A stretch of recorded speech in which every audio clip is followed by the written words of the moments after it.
यह लड़का किंगडम के सबसे डेडली वॉरियर्स में से एक है और अभी वो एक ऐसे बच्चे का गार्ड बनकर खड़ा है जिसे टर्मिनल इलनेस है, जिसके बॉडी में माना नाम की चीज तक नहीं है। जिस पर जब बच्चा कमरे से जबरदस्ती बाहर निकलने की कोशिश करता है तब वॉरियर अपनी किलिंग ऑरा छोड़ देता है, वही ऑरा जिससे उसके वर्स्ट एनिमीज तक डर से कांपते हैं। जिस पर भी बच्चा आराम से उसके अंदर से होकर निकल जाता है जैसे कुछ हुआ ही नहीं है, जिसे देखकर सब हैरान रह जाते हैं। लेकिन ये पॉसिबल कैसे है? मैंशन का सबसे रिस्पेक्टेड वॉरियर एक बच्चे को रोकने में फेल कैसे हो गया है? वो बच्चा काइल सुल्टन है, जो जन्म से ही मरने के लिए डेस्टिन्ड है। इस दुनिया में माना पानी जैसा है और जिंदा रहने के लिए हर इंसान को इसकी जरूरत है। काइल के अंदर माना की कमी है, जिस वजह से वो 20 साल का होने से पहले मर जाएगा। लेकिन जिस पर कोई नहीं जानता वो ये है कि ये बच्चा उस टॉप 1 प्लेयर का रीइंकार्नेशन है जिसने गेम के अंदर पूरे 10 साल बिताए थे। ऐसा इंसान जो इस दुनिया का हर सीक्रेट जानता है, काइल की फेट तक। उसे पता है वो अपनी बीमारी से नहीं मरेगा बल्कि अपने ही टेरिटरी में होने वाली रिबेलियन के मॉन्स्टर्स से मरेगा, और उस रिबेलियन को शुरू करेगा उसका खुद का भाई एडोल्फ। काइल किंगडम की सबसे रिस्पेक्टेड स्वॉर्ड्समैन फैमिली से बिलोंग करता है,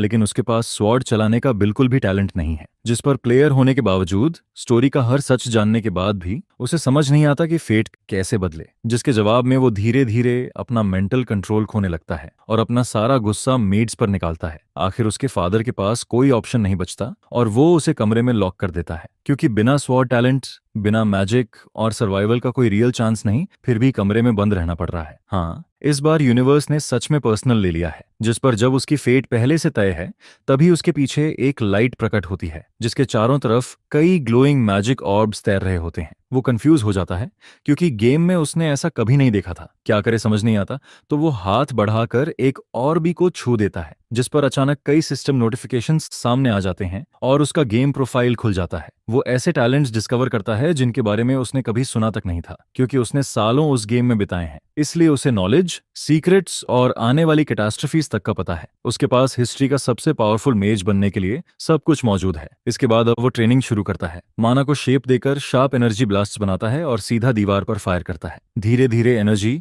उसके ब्लॉक्ड चैनल्स में फ्लो होने लगती है और वही बीमारी जो उसे 20 साल में मारने वाली थी वाइप आउट होने लगती है और फिर आखिरकार वो फ्री हो जाता है। उधर पैलेस की किचन में जियल नाम की एक लड़की यंग मास्टर के लिए खाना लेकर जाने की कोशिश करती है। बाकी मेड्स काइल को सर्व करने से मना कर देती हैं, उसके बिहेवियर के खिलाफ प्रोटेस्ट करते हुए। जिस पर जब जियल फिर भी अपना काम करने जाती है तभी उसकी कोवर्कर प्लेट उसके हाथ से गिरा देती है और उसे मार देती है। जिस पर तभी रिस्पेक्टेड नोबल लेयन वहां आ जाता है और ऑर्डर देता है कि खाना दोबारा बनाया जाए और डिलीवर किया जाए। इधर काइल अपने कमरे में बैठा सोच रहा है कि इन दो नए टैलेंट से मार्किस फैमिली की फेट कैसे बदली जाए। तभी जब जियल गर्म खाना लेकर उसके कमरे में पहुंचती है, काइल अपनी इनसाइट एबिलिटी यूज करता है और पता लगाता है कि उसके पास मल्टीपल टैलेंट्स हैं, जिसे देखकर वो और भी शॉक्ड हो जाता है क्योंकि उसके पास टॉप टियर टैलेंट भी है। तभी 1 साल पुरानी मेमोरी अनलॉक होती है। उसे पता चलता है कि जियल को काइल ने ऑक्शन में सिर्फ $2 में खरीदा था और बाद में उसने उसे स्लेवरी से फ्री कर दिया था, उसे उसकी फ्रीडम दे दी थी। जिस पर फ्रीडम मिलने से भावुक होकर लड़की ने प्रॉमिस किया था कि वो जहां भी जाएगा उसका साथ देगी। अब काइल समझता है कि वो कितनी वैल्यूबल है। ओरिजिनल गेम में जियल नाम का कोई कैरेक्टर था ही नहीं, क्योंकि प्लेयर्स से मिलने से पहले ही रिबेलियन में उसकी मौत हो गई थी। इसीलिए काइल फैसला करता है कि वो ये बदल देगा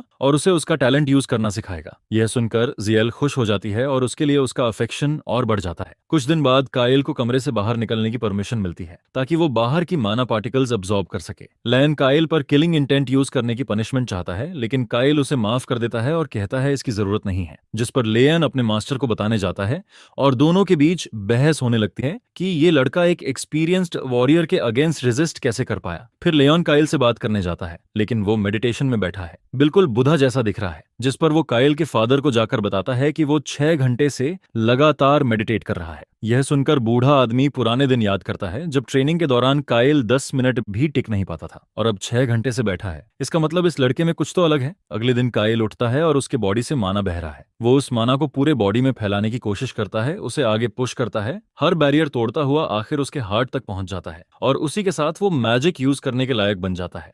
इस दुनिया में मैजिक यूज करने के लिए हार्ट के अंदर मैजिक सर्कल बनाना पड़ता है और इसी गोल के साथ वो फैमिली की लाइब्रेरी में चला जाता है। वहां की इंचार्ज वुमन उसे देखकर शॉक्ड हो जाती है क्योंकि उसने उसे पहले कभी वहां नहीं देखा है। वो पूछने लगती है क्या हुआ, लेकिन काइल हर शेल्फ खंगालने लगता है, एक एक करके किताबें खोलता जाता है मैजिक सर्कल बनाने की जानकारी ढूंढते हुए। काफी देर लाइब्रेरी तहस नहस करने के बाद जब उसे मैजिक की इंट्रोडक्टरी बुक मिलती है, उसे पढ़कर उसे पता चलता है कि लैंग्वेज पूरी तरह अलग है जो वो जानता ही नहीं है। जिस पर तभी सिस्टम नोटिफिकेशन आता है कि उसकी स्पिरिट विजन एबिलिटी एक्टिवेट हो गई है। इस इस एबिलिटी की मदद से वो बुक को उस लैंग्वेज में ट्रांसलेट कर लेता है जिसे वो सच में समझ सकता है। ट्रांसलेशन कंप्लीट होते ही उसे आखिरकार मैजिक सीखने का मौका मिलता है, जिसके बाद वहां जरूरत से ज्यादा रुकने की कोई नीड नहीं है। कुछ ही सेकंड्स में लड़का कई किताबें खत्म कर देता है और भी बिगिनर टाइटल्स मांगता है। स्मार्ट बनते हुए वो डिसाइड करता है कि सारी बुक्स रेंट करके पैलेस के अपने रूम में ले जाएगा। ये रिक्वेस्ट का लास्ट बैच होता है और इससे पूरा कमरा पेपर्स से भर जाता है। ये देखकर ब्लॉन्ड गाय पूछता है सब ठीक है या नहीं, क्योंकि उसने बच्चे को पहले कभी पढ़ते नहीं देखा है। जिस पर रेड हेड काफी ज्यादा वरीड हो जाती है। एक साथ इतनी सारी रिक्वेस्ट्स बहुत ज्यादा हैं और उसे डर लगता है कि कुछ ट्रेजेडी होने वाला है, क्योंकि पहले लड़का रीडिंग से नफरत करता था और अब अचानक इंटरेस्ट दिखा रहा है जो उसने पहले कभी नहीं देखा। जब वॉरियर बच्चे को बेसिक मैजिक प्रिंसिपल्स पढ़ते देखता है तब उसे उसकी माना इलनेस याद आती है। लड़का स्मार्ट होने की वजह से पहले ही समझ जाता है कि आदमी क्या कहने वाला है और बोलता है कि मैजिक सीखना मुश्किल है, और वो सही भी है, क्योंकि उस घर में हर कोई सोच रहा है कि बच्चा अभी जो कर रहा है वो बहुत बिजार है। वो फैमिली का इनफेमस किड है, इसलिए कभी कभी अजीब बिहेव करे तो किसी को सरप्राइज नहीं होगा। लेकिन उसे अपनी बात याद है, वो कम उम्र में मरना नहीं चाहता और उसे कोशिश करनी है, उसे हर चीज ट्राई करनी है। मोटिवेटेड होकर वो कहता है कि वो इस कर्स्ड कंडीशन को खत्म करने के लिए जो कर सकता है करेगा। इसलिए उसका प्लान है थोड़ी देर लेटकर रेस्ट करते हुए जितना हो सके उतना पढ़े। वॉरियर को अब जो यंग लॉर्ड दिख रहा है वो पहले से बिल्कुल अलग है। उसे वो समय याद आता है जब फेंसिंग क्लास के बाद बच्चा रो रहा था, क्योंकि उसके फादर ने कहा था कि उसे उसके जैसा वीक लड़का नहीं चाहिए। वो तब बस एक वीक और वाइनी किड था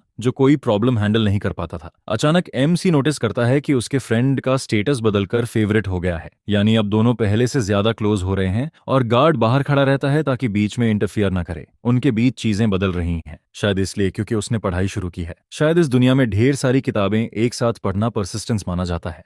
अब गार्ड के जाने के बाद लड़का आखिरकार अपनी बुक्स के पहाड़ के साथ अकेला है। अब वो इनसाइट मैजिक यूज करके सच में रीडिंग शुरू करता है, जैसे मैजिक हो। सारी किताबें एक साथ डिकोड होने लगती हैं, वो भी इंसेनली फास्ट स्पीड से। उसकी स्किल की स्पीड क्रेजी है, नॉर्मल रीडिंग से 12 गुना तेज। इसके साथ साथ मुश्किल पार्ट्स अलग फोल्डर में सेव होते जाते हैं। धीरे धीरे सर्कल बनाने के प्रिंसिपल्स डिजिटाइज्ड होकर डेटाबेस में स्टोर होने लगते हैं। जैसे जैसे किताबें डिकोड होती हैं उसकी अंडरस्टैंडिंग बढ़ती जाती है। अब डिकोडेड डेटा यूज करके उसका प्लान मैजिक सर्कल क्रिएट करना है। बेसिक्स समझने के बाद वो मिनिमम रिक्वायरमेंट पूरी कर लेता है। गोल्डन पाथ के अलोंग माना को गाइड करते हुए वो आखिर वो बना लेता है जो चाहता है। पूरी कंसंट्रेशन लगाकर वो अपनी ब्लू पावर से चेस्ट में मैजिक को मूव करता है। प्रोसेस दर्दनाक है, जैसे उसका हार्ट जलने वाला है, फिर भी उसे एंड तक होल्ड करना है, वरना माना उल्टा बॉडी में सर्ज होकर ऑर्गन्स को डैमेज कर देगा। जिस पर मैजिक कंट्रोल से बाहर होने लगता है और बुक्स कमरे में उड़ने लगती हैं, जबकि वो थोड़ी देर और टिके रहने की कोशिश करता है। बहुत एफर्ट के बाद वो अपना पहला माना सर्कल बना लेता है,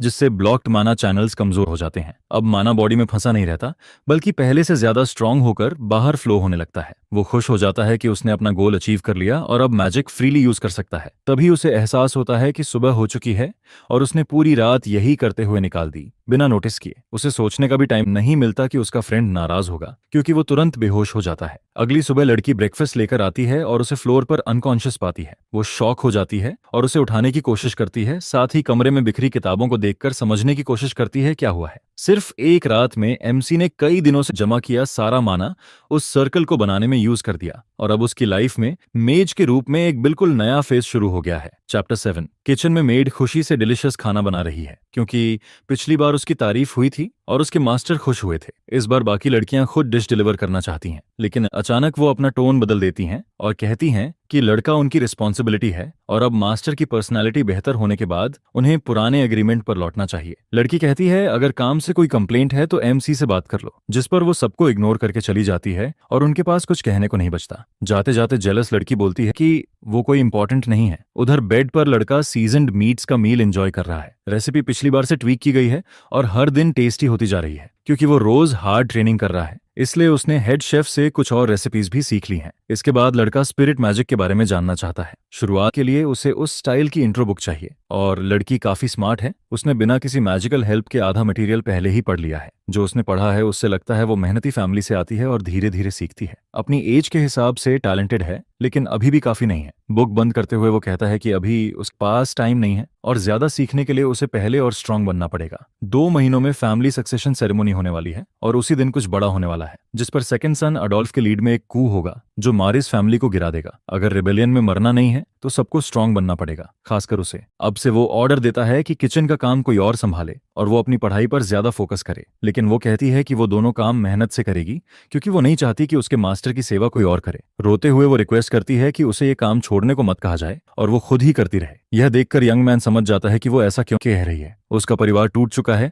और वो नोबल से एक रात में स्लेव बन गई थी। उसका दूसरे कॉन्टिनेंट्स में रहने वाले फैमिली से कांटेक्ट भी खत्म हो गया। उसे पता तक नहीं वो जिंदा है या नहीं। अब जाकर उसकी लाइफ थोड़ी स्टेबल लगने लगी है और स्पिरिट मैजिक पढ़ने की बात सुनकर वो डिस्टर्ब हो गई है। उसे लगता है अगर उसने काम ठीक से नहीं किया तो उसे मैंशन से निकाल दिया जाएगा, जिस पर वो उसे भरोसा दिलाता है कि वही वो इंसान है जिस पर वो सबसे ज्यादा ट्रस्ट करता है। वो कहता है कि वो अपने लोगों को कभी अबैंडन नहीं करता और हमेशा प्रोटेक्ट करता है, और बिना किसी जरूरी रीजन के उसने उसे ये पढ़ने को नहीं कहा है। उसकी स्किल्स इतनी केयरफुल और अच्छी हैं कि अगर वो मेहनत जारी रखे तो हेड मेड तक प्रमोट हो सकती है। लेकिन मैंशन में ऐसे कई वर्कर्स हैं जो किसी भी समय उसकी जगह ले सकते हैं। फिर वो पूछता है कि अगर वो इस आर्ट की ट्रेनिंग करे तो क्या होगा। इस बारे में वो क्यूरियस है या नहीं। इस तरह की एबिलिटी वाले मेजेस दुनिया में बहुत रेयर और बेहद रिस्पेक्टेड होते हैं। अगर वो पढ़ेगी तो अमेजिंग मेज बनेगी और हर कोई उसका रिस्पेक्ट करेगा, और तब तक इस फील्ड में कोई भी एनपीसी उसे रिप्लेस नहीं कर पाएगा। ये सुनकर वो खुद भी श्योर नहीं होती कि वो कर पाएगी या नहीं, जिस पर वो उसे बुक्स देता है और कहता है वो ग्रेटेस्ट बनेगी। वो उसे हग करके गिफ्ट एक्सेप्ट करती है, अपने लॉर्ड पर भरोसा करती है और डिसाइड करती है कि वो अपना सब कुछ लगा देगी।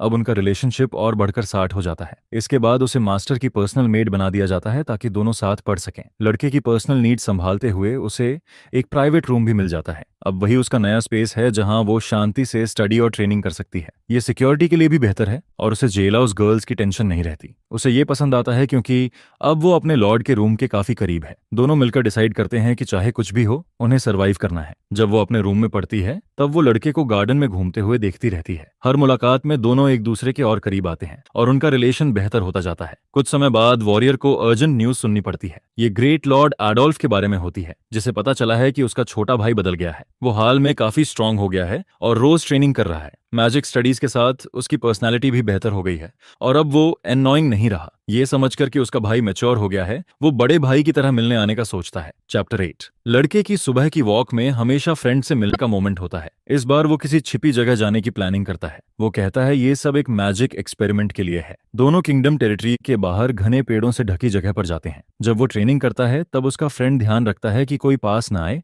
ताकि उनका सीक्रेट बाहर ना जाए। ब्लॉन्ड गाय वरीड दिखता है क्योंकि बीमारी में उसे ट्रेनिंग नहीं करनी चाहिए, लेकिन अब का लॉर्ड काइल अलग है और एनर्जी कंट्रोल कर सकता है। वो सामने के पेड़ पर पावरफुल मैजिक मिसाइल फायर करता है। एक्सप्लोजन इतना बड़ा होता है कि दोनों उसकी पावर और टैलेंट देखकर शॉक्ड रह जाते हैं। अटैक पेड़ को डिस्ट्रॉय कर देता है, जिससे टेस्ट सक्सेसफुल साबित होता है। आवाज इतनी लाउड थी कि मैंशन तक जा सकती थी, लेकिन ऑरा ने साउंड दबा दिया। ब्लॉन्ड गाय के क्विक रिफ्लेक्सेस सही समय पर काम आते हैं और सीक्रेट बच जाता है। काई बताता है कि उसने कुछ दिन पहले बोरोड बुक की इंस्ट्रक्शंस फॉलो करके पहला मैजिक सर्कल बनाया था और ऑरा की मदद से उसने अपनी बीमारी को ओवरकम कर लिया जो उसे रोज परेशान करती थी। मुस्कुराते हुए मैजिक दिखाकर वो कहता है कि वो कम उम्र में मरने वाला नहीं है। अब आदमी समझता है कि पिछले कुछ दिनों से उसके फ्रेंड में अलग क्या लग रहा था। वो अपने छोटे भाई को दिमाग से खुद को हील करने पर कंग्रेचुलेट करता है। उनका रिलेशनशिप और बेहतर हो जाता है, जैसे परसिवियरेंस का रिस्पेक्ट करने वालों में होता है। लेकिन वो मैजिक मिसाइल सिर्फ फर्स्ट सर्कल का है और इतना स्ट्रांग नहीं होना चाहिए था, किसी ब्रूट के पंच जितना भी नहीं। अजीब बात यह है कि उसकी पावर 4th लेवल सर्कल जैसी फील होती है। ये क्रेजी है कि बिगिनर मेज होते हुए उसने 4th रैंक एबिलिटी अनलॉक कर ली। शायद वो प्रोडिजी है जिसे पहले नोटिस नहीं किया गया। अपनी स्किल की वजह से उसने लाइब्रेरी की सारी बुक्स पढ़ ली और मंथ्स की स्टडी बचा ली, जिससे फर्स्ट सर्कल जल्दी बना लिया। स्टडी करते समय एक सवाल आता है, मैजिक ओरिजिनल गेम से अलग क्यों है? यहाँ पहले रिचुअल ड्रॉ करना पड़ता है, फिर टफ इक्वेशन सॉल्व करके स्पेल एक्टिवेट होता है। गेम में मैजिक बहुत सिंपल था, सिंबल बनाओ और माना एक्टिवेट हो जाता था। लेकिन उसका मैजिक यूजर फ्रेंडली बिल्कुल नहीं है और बहुत ज्यादा पावरफुल है। यही बड़ी प्रॉब्लम है क्योंकि अभी अपनी रियल पहचान रिवील करने का समय नहीं है। तो वो अपने फ्रेंड से कहता है कि ये बात सिर्फ उन दोनों के बीच सीक्रेट रहे। लेकिन जिस तरीके से लड़का ये कहता है उससे उनका रिलेशन थोड़ा खराब हो जाता है, क्योंकि आदमी को ऐसी बातें पसंद नहीं आती हैं। असल रीजन ये है कि वो नहीं चाहता कोई उसकी स्ट्रेंथ के बारे में जाने, और उसे याद है 2 महीनों में रिबेलियन होने वाली है। यह सुनकर ब्लॉन्ड गाय सक्सेशन सेरेमनी याद करके घबरा जाता है। ट्रेडिशनली फैमिली सक्सेसर को कॉम्पिटेंस के आधार पर चुनती है, साथ ही पर्सनैलिटी, स्वॉट टैलेंट और कई फैक्टर्स भी देखे जाते हैं, जिसके आधार पर सबको जज किया जाता है और फिर सबसे प्रॉमिसिंग हेयर चुना जाता है। अभी दो मेन कंटेंडर्स हैं जिनकी सबसे ज्यादा चर्चा है। एक एल्डेस्ट सन ग्रेट एबल है और दूसरा सेकंड सन क्रूअल और कैलकुलेटिंग एडोल्फ है। एल्डेस्ट मारिस का लेजिटिमेट बेटा है और सबसे फेमस कैंडिडेट है। वो नेचर से काइंड है और बचपन से ट्रेंड होने की वजह से उसकी सोर्ड स्किल्स एक्सीलेंट हैं। दूसरी तरफ एडोल्फ भी लेजिटिमेट है, लेकिन भाई ज्यादा टैलेंटेड होने के कारण उसे इग्नोर किया गया था।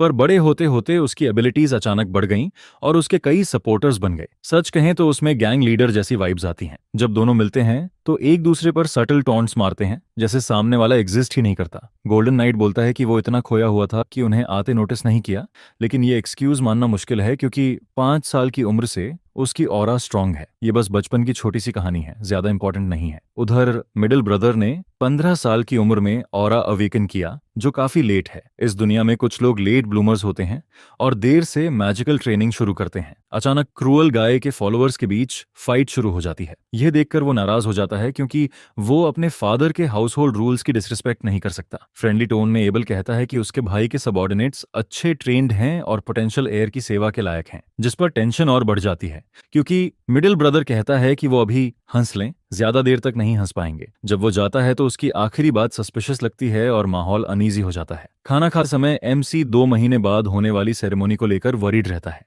इस टेरिटरी में फर्स्ट बॉर्न सब कुछ इनहेरिट करने का रूल फॉलो नहीं होता, बल्कि एयर चूज किया जाता है और सबसे इंपॉर्टेंट क्राइटेरिया स्ट्रेंथ और रैंकिंग है। सिर्फ एक एक्सेप्शन है, यंग मास्टर। बीमारी की वजह से उसे शुरुआत से सक्सेशन से बाहर कर दिया गया था। उसके अलावा तीसरा बड़ा भाई ड्यूक भी इन स्कीम्स में शामिल नहीं हो सकता, इसलिए अब मामला सिर्फ एबल और अडोल्फ पर आकर टिकता है। सेरेमनी में ज्यादा समय नहीं बचा और उससे पहले कोई बड़ा मूव नहीं होगा, और अगर एमसी की पावर्स डिस्कवर हो गई तो क्या होगा कोई नहीं जानता। फ्यूचर में 2 ही रिएक्शंस हो सकते हैं, या तो उसे एलाय बनाने की कोशिश होगी या जितनी जल्दी हो सके उसे खत्म करने की कोशिश होगी। हिस्ट्री में सक्सेशन स्ट्रगल्स के दौरान ब्लड बाथ भी हुए हैं। गेम लोर के हिसाब से मिडिल ब्रदर हीरो को जरूर हटाने की कोशिश करेगा। शुरू से ही वो पूरी फैमिली को खत्म कर खुद रूल करने की प्लानिंग कर रहा था, इसलिए अभी एमसी का गोल अपनी इलनेस खत्म करना और अच्छे लोगों से अलायंसेस बनाना है। उसके सामने लियोन समझता है कि मेजर्स को खुद को बचाने के लिए अपनी एबिलिटीज छुपानी पड़ती हैं, लेकिन इस इंसिडेंट के बाद वो फैमिली हेड को उसकी पावर्स जरूर रिपोर्ट करेगा। अभी वॉरियर यंग मास्टर की जगह मार्की के प्रति लॉयल्टी रखता है, लेकिन हीरो अपने फ्रेंड के लिए कुछ करने की सोचता है। यह सुनकर ब्लॉन्ड गाय वरीड हो जाता है। उसे समझ नहीं आता एमसी सच में मेज बनने को सीरियस ले रहा है या नहीं। उसे पता है अगर फादर को पता चला कि उसका सबसे छोटा बेटा स्ट्रांग हो रहा है तो वो प्राउड महसूस करेगा। इस कॉन्वर्सेशन से उनका रिलेशनशिप काफी इंप्रूव होता है और एमसी को पता चलता है साथ खाना खाने से कैरेक्टर्स का रिलेशन बढ़ता है, इसलिए वो डिसाइड करता है कि अब से वो रोज साथ खाना खाएंगे। रात होते ही बच्चा बिना रुके रिचुअल्स पढ़ता रहता है। अगर वो उन्हें मैजिक से एक्टिवेट करे तो बहुत फास्ट पावर गेन कर सकता है, बेहद फास्ट। लेकिन उसे समझ नहीं आता गेम का मेथड उसे इतना स्ट्रांग क्यों बना रहा है। किसी पॉइंट पर उसे अपनी पावर्स दूसरों को दिखानी ही होंगी। इस दुनिया में माना एक्टिवेशन स्लो है और मास्टर करना मुश्किल है। अपनी पावर को प्रिसाइज कंट्रोल करने के लिए वो कुछ मेथड सोचने लगता है। कुछ एडवांटेजेस और स्ट्रैटेजीज मिलाकर वो काफी पावर हासिल कर सकता है। प्रॉब्लम यह है कि ये बहुत डेंजरस है और कभी भी मैजिकल एक्सप्लोजन हो सकता है। फिर भी वो कोशिश जारी रखता है क्योंकि उसे पता है ये इम्पॉसिबल नहीं है। रिस्क बड़ा है लेकिन रिवॉर्ड भी बड़ा है और लाइफ में कभी खतरा ना उठाए तो आगे नहीं बढ़ सकता। अचानक उसके बॉडी से मन तेजी से बाहर निकलने लगता है। कमरे में स्पाइक्स आने लगते हैं। सिचुएशन डेंजरस हो जाती है और उसे एक्सप्लोजन वार्निंग्स मिलने लगती हैं। इसके बावजूद वो प्लान पर टिकता है, सीक्वेंसेस एनालाइज करके एक्टिवेट करता है और पाथवेज कंबाइन कर देता है जिससे सीरियस डैमेज हो सकता है। अपने कमरे के अंदर वो एक बिल्कुल नया मैजिक क्रिएट कर देता है, कुछ नया और बहुत पावरफुल। इस बार वो एक्टिवेशन कंबाइन करके मैजिक मिसाइल बना लेता है। अब प्रोसेस की फाउंडेशन तैयार है और वो और ज्यादा पावर हासिल करना चाहता है, लेकिन तभी खतरा रियल बन जाता है और एक्सप्लोजन्स अटेंशन खींच लेते हैं। उसी समय एक मेड वहां से गुजरती है, वरीड होकर ये चेक करने के लिए कि उसका मास्टर ठीक है या नहीं। खुशकिस्मती से लड़का ठीक रहता है, लेकिन कमरे की दीवार में अब एक बड़ा होल बन गया है, जिस पर साफ समझ आता है कि ऐसा एक्सपेरिमेंट घर के बाहर करना ज्यादा स्मार्ट प्लान होता। शायद इसलिए बार बार नोटिफिकेशन आते रहते हैं और उसे ट्रेनिंग के लिए एक वर्कशॉप बनानी पड़ेगी। तभी आवाज सुनकर वॉरियर वहां आ जाता है और चौंक जाता है। उधर किचन में सूप का टेस्ट अजीब लगता है, नमक नहीं है, बिल्कुल ब्लैंड और बोरिंग। तभी एक और मेड नोटिस करती है कि सूप वही मेहनती लड़की बना रही है। वो डेजी है, उसकी दोस्त और बहुत काइंड इंसान, लेकिन लड़की पास आने से डरती है क्योंकि पिछली बार मेड्स के साथ उसका एक्सपीरियंस खराब रहा था। डेजी बाकी से अलग है और उसे सीजनिंग बेहतर करने के टिप्स देती है। वो एक इंग्रेडिएंट के बारे में बताती है जो रिच और टेस्टी फ्लेवर देता है। जब वो सीजन्ड खाना टेस्ट करती है तो वो खुद हैरान हो जाती है कि कितना अच्छा बन गया। डेजी के काम नेचर को देखकर वो उससे कुकिंग टेक्निक्स सिखाने को कहती है। लकीली उसकी फ्रेंड खुश होकर उसे सिखाने लगती है। दोनों साथ में खाना डिलीवर करने जाती हैं और रास्ते में लॉर्ड के बारे में बात करती हैं। रास्ते में डेजी मानती है कि वो वरीड हो गई थी जब सुना कि उसे सिर्फ अपने लिए मेड चाहिए, लेकिन अब एमसी हाल में ज्यादा ऑनरेबल बिहेव कर रहा है और बुरा इंसान नहीं लगता। इधर पढ़ते हुए उसे पता चलता है कि डेजी ने अग्रीड के मुताबिक उसकी हालत के बारे में पूछा, क्योंकि येल उसके फ्रेंड की कंडीशन के बारे में कुछ नहीं कहती। डेजी को अच्छे काम और सही डिसीजन के लिए प्रेज मिलता है। उसे लगा था इम्पेशेंट लोग पहले ही कुछ कर देंगे, लेकिन मामला जितना दिखता है उससे लंबा है और इम्पेशेंस मिडिल ब्रदर पर बिल्कुल सूट करता है। साफ है वो जल्दी में है ताकि अपनी ईविल प्लानिंग कर सके। अपने ऑफिस में मार्कीज पागल जैसा हो जाता है जब उसे पता चलता है कि उसके बेटे ने बीमारी पार कर ली। लेऑन रिपोर्ट करता है कि लड़का मैजिक पढ़ रहा है और बिना टैलेंट के फर्स्ट सर्कल तक पहुंच गया है। यह सुनकर फैमिली हेड स्टन्ड रह जाता है। उसे विश्वास नहीं होता कि ऐसा मिरेकल कैसे हुआ। उसे याद है एमसी पहले बेहद कमजोर था और हमेशा डिप्रेस्ड रहता था। इसी वजह से दोनों अक्सर लड़ते थे और एनमिस की तरह आर्ग्यू करते थे। एक बुरे मोमेंट में लड़का अपने फादर को कहते सुनता है कि वो ऐसा बेटा कभी नहीं चाहता था जो सिर्फ ट्रबल लाए। साफ है आदमी को बाद में ऐसे वर्ड्स पर रिग्रेट हुआ था। उस बीमारी को हराने के लिए एबनॉर्मल मैजिक टैलेंट चाहिए होता है और वो भी 5 साल की उम्र में दिखता है। शायद 13 साल की उम्र में ऐसा होना पहला केस है। अब कोई शक नहीं, काइल ने अपनी प्रॉब्लम पार कर ली है क्योंकि वो मैजिक मैनिपुलेट कर सकता है। ये सच में अनबिलीवेबल मिरेकल है। लेकिन शायद बच्चा अब भी अपने पिता से नाराज होगा, जिस पर वॉरियर बताता है कि ऐसा नहीं है बल्कि उल्टा है। लड़के ने खुद फैमिली हेड से मिलकर बात करने की इच्छा जताई है क्योंकि वो घर में बंद है और बाहर जाने की परमिशन चाहता है। वो इंसिस्ट करता है कि वो 1-on-1 मिलना चाहता है। इससे आदमी समझ जाता है कि दोनों के बीच रिजेंटमेंट नहीं है। यह सुनकर दुखी पिता खुश हो जाता है क्योंकि अब वो अपने बेटे से मिल सकता है। तभी लड़का अच्छे कपड़ों में मारिस से मिलने आ जाता है। चैप्टर 11। वो रिस्पेक्टेड सोर्ड्समैन फैमिली का हेड है जिसने जनरेशन से बॉर्डर को मॉन्स्टर्स से बचाया है। पूरे कॉन्टिनेंट के सिर्फ 5 सोर्ड मास्टर्स में से एक और सबसे इंपॉर्टेंट प्रोटैगनिस्ट का फादर। उसके पास आते ही लड़के के हाथ बिना वजह कांपने लगते हैं। उसका बॉडी अब भी पुराने रिजेंटमेंट और डर को महसूस करता है। उसे वो ट्रेनिंग याद आती है जब स्वॉर्ड प्रैक्टिस में उसे बार बार डांटा गया था। वो इतना वीक था कि वुडन सोर्ड तक नहीं उठा पाता था।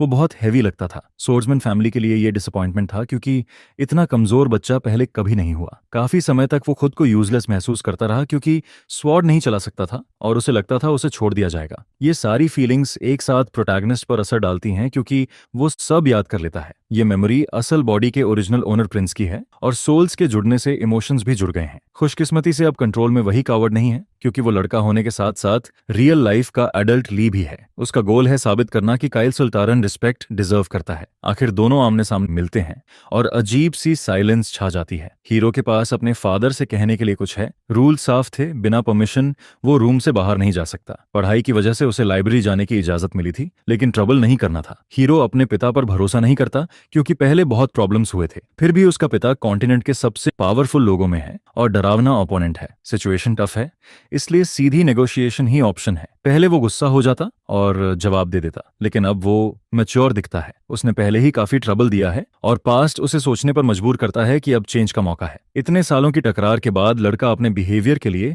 आखिर अपोलोजाइज करता है। इसके साथ स्मार्ट बच्चा मार्की से डील भी करना चाहता है। अब सब जानते हैं कि पहले बीमार रहने वाला बच्चा उस इलनेस को पार कर चुका है जो उसे खत्म कर रही थी। ये सच में बहुत बड़ा मिरेकल है। एक फैंटेसी वर्ल्ड में भी यकीन करना मुश्किल है। प्रोटैगनिस्ट की पावर अनयूजुअल है और वो अलग अलग सर्कल्स को मिक्स करता है, जिस पर वो एक फायरबॉल बनाकर दिखाता है ताकि साबित कर सके कि वो फर्स्ट सर्कल मैज है। वॉरियर की कहानी सुनने के बाद भी फादर को भरोसा नहीं हुआ था, लेकिन जैसे ही वो अपनी आंखों से देखता है सब बदल जाता है। अब वो इतना स्ट्रांग हो चुका है कि माना अपनी वेन्स में दौड़ता हुआ फील करता है और वो लगातार बढ़ता जा रहा है। इस दुनिया में जो मेज ऐसी बीमारी को पार कर ले उसकी पोटेंशियल इंसेन मानी जाती है। यहाँ एक पावरफुल मेज की कीमत पूरी नाइट्स ऑर्डर के बराबर होती है। भले ही उसकी फैमिली सोर्ड्समैन के लिए जानी जाती है, लेकिन फ्रंट लाइंस में एक स्ट्रांग मेज होना भी बड़ा एडवांटेज है। अगर फैमिली इस प्लान को सपोर्ट करे तो सबको फायदा होगा। एलीट सोर्ड्समैन और एक्सेप्शनल मेजर्स की आर्मी पूरे कॉन्टिनेंट में सबसे स्ट्रांग बन सकती है। ये डील फैमिली और बच्चे दोनों के लिए फायदेमंद है। उसका टैलेंट इन्वेस्टमेंट और डेवलपमेंट के लायक है। जिंदगी में जीत ही सब कुछ है और ओमर के प्रॉफिट और ऑनर को सबसे ऊपर मानता है। फैमिली बॉन्ड की बातों से उसे मनाना पॉसिबल नहीं था क्योंकि वो कोल्ड डिसीजंस भी ले सकता है अगर फैमिली का भला हो, लेकिन जब इंटरेस्ट्स मैच हों तो वीक रिलेशनशिप भी कोऑपरेशन बन सकता है। अब दो स्मार्ट एडल्ट्स के बीच फैसला होना है। बूढ़ा आदमी समझ नहीं पाता कि सामने खड़ा लड़का वही पुराना बेटा है या नहीं, क्योंकि वो बच्चे जैसा बिहेव नहीं करता बल्कि ग्रोन अप लगता है। इसलिए वो इतने रेयर टैलेंट में इन्वेस्ट करने की बात मान लेता है। नेगोशिएशन इतनी अच्छी होती है कि लड़का सामने वाले की जरूरत समझकर उसी से बार्गेन करता है और अपनी अथॉरिटी से वही हासिल कर लेता है जो चाहता है। जो बच्चा पहले किताबें जलाता था, उसे ऐसे बात करते देखना अजीब है। जो कभी फैमिली की डिसअपॉइंटमेंट था, अब इंप्रूव होकर वैल्यूएबल बन गया है। अब उसे फंडिंग और स्टडीज के लिए मैजिक स्टोन्स मिलेंगे, लेकिन उसे खुद को प्रूव करना होगा और पिता को डिसअपॉइंट नहीं करना होगा। कुछ दिन बाद उसके फ्रेंड्स उसके कमरे में आते हैं। अब सब पहले से ज्यादा लग्जरियस है और मेजर्स के लिए पर्सनल वर्कशॉप भी है। अंदर वॉल्स में मैजिकल बैरियर लगा है, साथ ही टूल्स, पोशंस और आर्टिफैक्ट्स हर तरह के मौजूद हैं। वॉरियर हैरान रह जाता है क्योंकि ये सब बहुत महंगा पड़ा होगा। लकीली उसका पिता खुशी खुशी सारा खर्चा दे देता है। ये अनएक्सपेक्टेड है कि वो गुस्सैल आदमी अपने बेटे से प्रभावित हो गया। जियल भी सरप्राइज होती है क्योंकि कमरे में स्पिरिट मैजिक फ्रीली यूज करना मुश्किल है, इसलिए उसके फ्रेंड ने अलग स्पेस बना दिया। वहां एंटी वाइब्रेशन डिवाइसेस लगाए गए हैं ताकि वो आराम से प्रैक्टिस कर सके और जब चाहे वर्कशॉप यूज कर सकती है, क्योंकि प्रोटैगनिस्ट चाहता है वो फ्यूचर में उसकी राइट हैंड बने, सिर्फ मेड नहीं, अनप्रेसिडेंटेड स्पिरिट मेज। यह सुनकर वो रोने लगती है क्योंकि वो पहले से ही रोज बिना रेस्ट काम करती है। उसका गोल सब सीखना और यूजफुल बनना है। उनका रिलेशनशिप और स्ट्रांग हो जाता है और सब ठीक लगता है। अचानक कुछ स्टोन ग्लो करने लगते हैं जिससे लड़की का ध्यान जाता है। स्पिरिट सर्कल रिएक्ट करता है और कंट्रोल से बाहर दिखता है। रियूटल से एक अजीब लाइट निकलती है और एक इनकम्प्लीट स्पिरिट बनता है जो काफी क्यूट है। वो तुरंत मेड से दोस्ती कर लेता है जिसने गलती से उसे समन कर दिया। लगता है वर्कशॉप के पास आने से ही वो समन हो गया। छोटा मैस्कॉट लड़की के टैलेंट से मैच करता है। ये अमेजिंग है क्योंकि ये टेक्निक अलग तरह का मैजिक मांगती है। शायद उसकी इमोशंस ने स्पिरिट स्टोन को रिएक्ट कराया और वो मैस्कॉट बन गया। स्टोनस अभी खरीदे गए थे और तुरंत यूज हो गए। लड़के ने इतनी जल्दी ये होने की उम्मीद नहीं की थी। इसके अलावा ये बीइंग हाई लेवल है और इनसाइड से आइडेंटिफाई नहीं हो पा रहा। छोटा होने के बावजूद इसकी पावर इतनी ज्यादा है कि ह्यूमन एबिलिटीज से रीड नहीं हो सकती। इसका नाम ऐश है और ये एंशिएंट लाइट स्पिरिट लगता है। ये सुनकर लड़का शॉक हो जाता है। उसे नहीं लगा था इतना क्यूट क्रीचर इतना पावरफुल होगा। एल्डर स्पिरिट्स हाईएस्ट टियर होते हैं और समन करना सबसे मुश्किल है। साइज छोटा है पर ये उसका रियल फॉर्म नहीं है। अगर असली आकार में आए तो पूरा मैंशन गिर जाएगा। वो लड़की से कॉन्ट्रैक्ट करना चाहता है ताकि दोनों दोस्त बन सकें। इसके लिए कंपैटिबिलिटी जरूरी है। एल्डर स्पिरिट मान जाता है और रिचुअल शुरू करता है ताकि ये स्ट्रॉन्ग कॉन्ट्रैक्ट सील हो सके। मेड भी एग्री करती है और कॉन्ट्रैक्ट साइन कर लेती है। उसे एक एलाई मिल जाता है। होने के बाद उसे अपने नए पेट का नाम रखना होता है। हीरो एक नाम सजेस्ट करता है और वो उसे पिकाचू बुलाने का फैसला करती है। अब उसका नाम पिकाचू है और वो उसे फ्रेंड बनाकर खुश है। टैलेंट डेवलपमेंट प्रोजेक्ट अच्छे से चल रहा है और सच में काम कर रहा है। कुछ दिन गुजरते हैं और मैंशन में नई सुबह होती है। वॉरियर मानता है कि वो अपने प्रोटेजे पर उतना ध्यान नहीं दे पाया जितना बड़े भाई को देना चाहिए। तभी सामने एडोल्फ खड़ा दिखता है जिससे वो काफी समय बाद मिल रहा है। चैप्टर 13। दोनों भाई बैठकर बात करते हैं और मेड उन्हें सर्व करती है। गैंग लीडर लड़की को पहचान लेता है, वही जो मार्केट में स्लेव के रूप में बेची गई थी। वो उसकी सुंदरता की तारीफ करता है और हंसते हुए कहता है कि आखिर वो मेड बन गई। वो घिनौने अंदाज में कहता है कि लड़की को उसके घर भेज दिया जाए। साफ है वो क्योर्ड इलनेस की खबर सुनकर आया है और शुरुआत से ही बात गलत दिशा में ले जाता है। लेकिन हीरो उसे वहां छोड़ना नहीं चाहता और पूछता है कि सिचुएशन से निकलने के लिए किसी और को चुना जा सकता है क्या। उसे बिल्कुल अलग तरह से बिहेव करना पड़ता है। आखिर में पता चलता है ये बस प्रोवोकेशन है। आदमी सच में किसी और की मेड घर नहीं ले जाएगा। फिर भी लड़का समझ जाता है कि अभी उसे मानना पड़ेगा क्योंकि रिलेशन खराब करने का रिस्क नहीं ले सकता। बच्चा सच में इंप्रूव हुआ है लेकिन उसे अब भी लॉस्ट कॉज समझा जाता है क्योंकि वो यंग वुमेन में ज्यादा इंटरेस्टेड दिखता है। इसलिए गैंग लीडर की प्लानिंग है उसे करप्ट करके डार्कनेस में खींचना। उसका बॉडी काफी रिकवर हो चुका है और रोजमर्रा की जिंदगी में प्रॉब्लम नहीं रही। वो क्योर हो गया है और हर दिन बेहतर हो रहा है। फिर भी 100% ठीक नहीं है क्योंकि बीमारी पुरानी थी। तब एमसी अपना बनाया स्पेल दिखाता है जो ओरिजिनल से ज्यादा स्ट्रांग है। यह देखकर स्कीमर इंटरेस्टेड हो जाता है क्योंकि उसे नए मैजिक बनाने का आइडिया पसंद है। पीक पर न होते हुए भी वो तेजी से ग्रो कर रहा है। हालांकि वो फर्स्ट सर्कल स्टूडेंट है, फिर भी लॉर्ड का बिहेवियर काफी बदल गया है और स्किल्स रोज इंप्रूव हो रही हैं। मेड की खबर एग्जैजरेटेड लगती थी लेकिन 13 साल के लिए ये चिंता की बात नहीं। उससे बेहतर है उसे प्रेशर देकर दूसरे काम में इस्तेमाल करना और बाद में हटाना। सीधे वो अपने छोटे भाई से पूछता है कि क्या वो कंपटीशन में उसकी साइड ज्वाइन करना चाहता है। यह सुनकर एमसी भी चौंक जाता है क्योंकि उसे ऐसी चॉइस की उम्मीद नहीं थी। कुछ देर एक दूसरे को देखते हैं और चीजें स्मार्ट आदमी की प्लानिंग के मुताबिक होती हैं, जिस पर उसे पिता की परमिशन मिल जाएगी और वो ट्रस्ट के लिए धन्यवाद देता है। तभी वॉरियर आता है और एडोल्फ को सेफ ट्रिप की विश करता है। लेऑन को मैनिपुलेट करना मुश्किल है और गेम में अब तक साइड नहीं बदली। एक महान वॉरियर का बेटा एक ब्रैटी किड की रक्षा कर रहा है, ये सोचकर एडोल्फ हंसता है। उसके जाने के बाद माहौल और अजीब हो जाता है। आखिर एमसी भाई के जाने के बाद कमरे में जाता है। वो बताता है कि उसे 5th लीजन के एलाई विस्काउंट जेरोम से डील करना पड़ेगा। फ्रेंड ये सुनकर शॉक्ड होता है कि ये उसकी पहली लॉयल्टी मिशन होगी। होगी।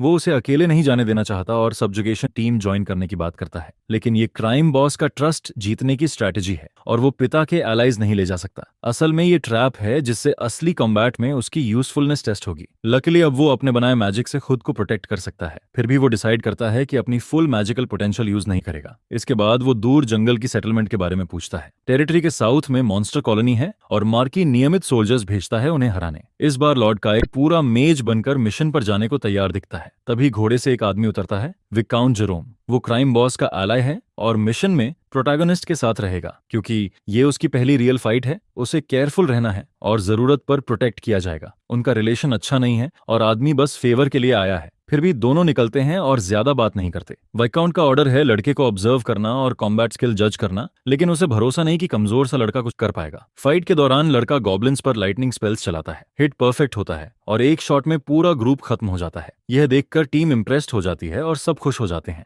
मिशन जल्दी खत्म हो जाता है और काफी समय का सबसे आसान सब्जुगेशन बन जाता है हीरो की वजह से। उसने इतना आसान कभी नहीं देखा और उसकी रेपुटेशन तेजी से लेवल 90 तक पहुंच जाती है। बेशक लॉर्ड एडोल्फ ये सुनकर खुश होगा कि छोटे भाई ने इतना अच्छा किया। अब वो अपने अगले प्लान पर जाने वाला है। चैप्टर 14। कैंप में सब लड़के की जीत सेलिब्रेट कर रहे हैं। वो मासूमियत से कहता है कि उसने कुछ खास नहीं किया, इसलिए प्रेज डिजर्व नहीं करता। सोल्जर्स मानते हैं कि उन्होंने यंग मास्टर को गलत समझा और उसकी स्किल्स की तारीफ करने लगते हैं। साथ ही फाइट में अच्छा होने के अलावा उसने कैंप का खाना भी बिना शिकायत खाया। वो अपनी उम्र से ज्यादा मैच्योर लगता है। भाई के खतरनाक मिशंस याद करके वो सोचता है कि अब उसकी बारी है तो स्पॉइल्ड ब्रैट जैसा बिहेव नहीं कर सकता। आदमी हैरान होते हैं कि बच्चा क्राइम बॉस को इतना एडमायर करता है। प्लान बिल्कुल उम्मीद के मुताबिक चल रहा है। सोल्जर्स अब प्रोटैगनिस्ट को पसंद करते हैं और उसकी तारीफ फैलाने को तैयार हैं। जब सब सो जाते हैं तब वो कैंप से ज्यादा दूर नहीं वॉक पर निकलता है। बच्चा होने की वजह से किसी को शक नहीं होता और सब इनोसेंट एक्ट मान लेते हैं। आज की जीत के बाद नाइट्स थककर सो जाते हैं और कुछ गार्ड्स ही बचे हैं, वो भी थके हैं और ध्यान नहीं दे रहे। अब वो कुछ ओगर्स मारकर पहले की तरह ज्यादा एक्सपी ग्राइंड करना चाहता है। अपनी पॉकेट से वो एक परफ्यूम निकालता है जो 10 किलोमीटर दूर तक उन जायंट्स को अट्रैक्ट कर सकता है। कुछ दिन पहले उसे समझ आया था कि वो दुनिया का पहला इंसान है जिसने बिना किसी एग्जिस्टिंग रेसिपी के ऐसा सेंट बनाया है जो उन क्रीचर्स को खींच लाता है। स्मेल जितनी अच्छी और क्वालिटी जितनी हाई होती है उतने ज्यादा मॉन्स्टर्स एक साथ आते हैं। प्रॉब्लम यह है कि टीम गॉब्लिन्स का शिकार करने आई है और ओगर्स बिना प्लान के बहुत ज्यादा स्ट्रांग हैं। स्क्वाड में 12 एक्सपीरियंस्ड नाइट्स हैं जो वीक एनिमीज संभाल सकते हैं, लेकिन जायंट्स अलग लेवल की चीज हैं। क्राइम बॉस के लॉयल होने के बावजूद उनकी इंडिविजुअल स्किल्स मीडियोकर हैं। वो बेसिकली कैनन फॉडर हैं, सड़क के क्रिमिनल्स जिन्हें उस बैकस्टैबिंग आदमी ने बहलाकर लीजन बना दिया। ब्रेन वॉशिंग इतना इंटेंस था कि वो फैनेटिक्स बन गए और उसका इन्फ्लुएंस हर जगह फैल गया। ये लोग अंधाधुंध ओबी करते हैं और उनके मास्टर की हर मूव से ट्रेजेडी हो सकती है। इसलिए प्रोटैगनिस्ट सक्सेशन डे से पहले 5th लीजन को जितना हो सके कमजोर करना चाहता है। शुरुआत में वो उन 12 फाइटर्स को एक पावरफुल ओगर से लड़ने पर मजबूर करेगा और प्लान है कि सेंट एक्टिवेट होने के बाद इस डेडली फाइट में वही अकेला बचे। ज्यादा देर नहीं लगती और परफ्यूम की खुशबू से खिंचकर 2 सिर वाला क्रीचर जंगल से निकल आता है। पहले से थके वॉरियर्स अचानक जायंट से घिर जाते हैं और वो आसानी से उनके साथियों को खत्म कर देता है। एक बहादुर सोल्जर सबको भागने से रोकने की कोशिश करता है, लेकिन उसका अंत ब्रूटल होता है और साफ हो जाता है कि भागना ही सही ऑप्शन है। वो टीम का सबसे स्ट्रांग सोल्जर था। अब सिर्फ मिड टीयर बचे हैं जो ज्यादा कुछ नहीं कर सकते। उन्हें मोटिवेट करते हुए वो पूछता है क्या ऑनरेबल वॉरियर्स ऐसे लड़ते हैं? अगर वो मिशन फेल हुए तो ओगर्स एलाइड टेरिटरी में घुसकर लोगों को मार देंगे। लीड लेते हुए वो सबको अपने ऑर्डर फॉलो करने को कहता है। Lucky wick count high level warrior है और कहता है वो अकेला संभाल लेगा, लेकिन एमसी हेल्प नहीं लेना चाहता। वो अंत तक रहेगा और मैजिक से सपोर्ट देगा। वो जानता है अगर साथियों को छोड़ दिया तो भाई का सामना नहीं कर पाएगा, जिस पर वो स्पेल कास्ट करता है और अपनी एबिलिटीज से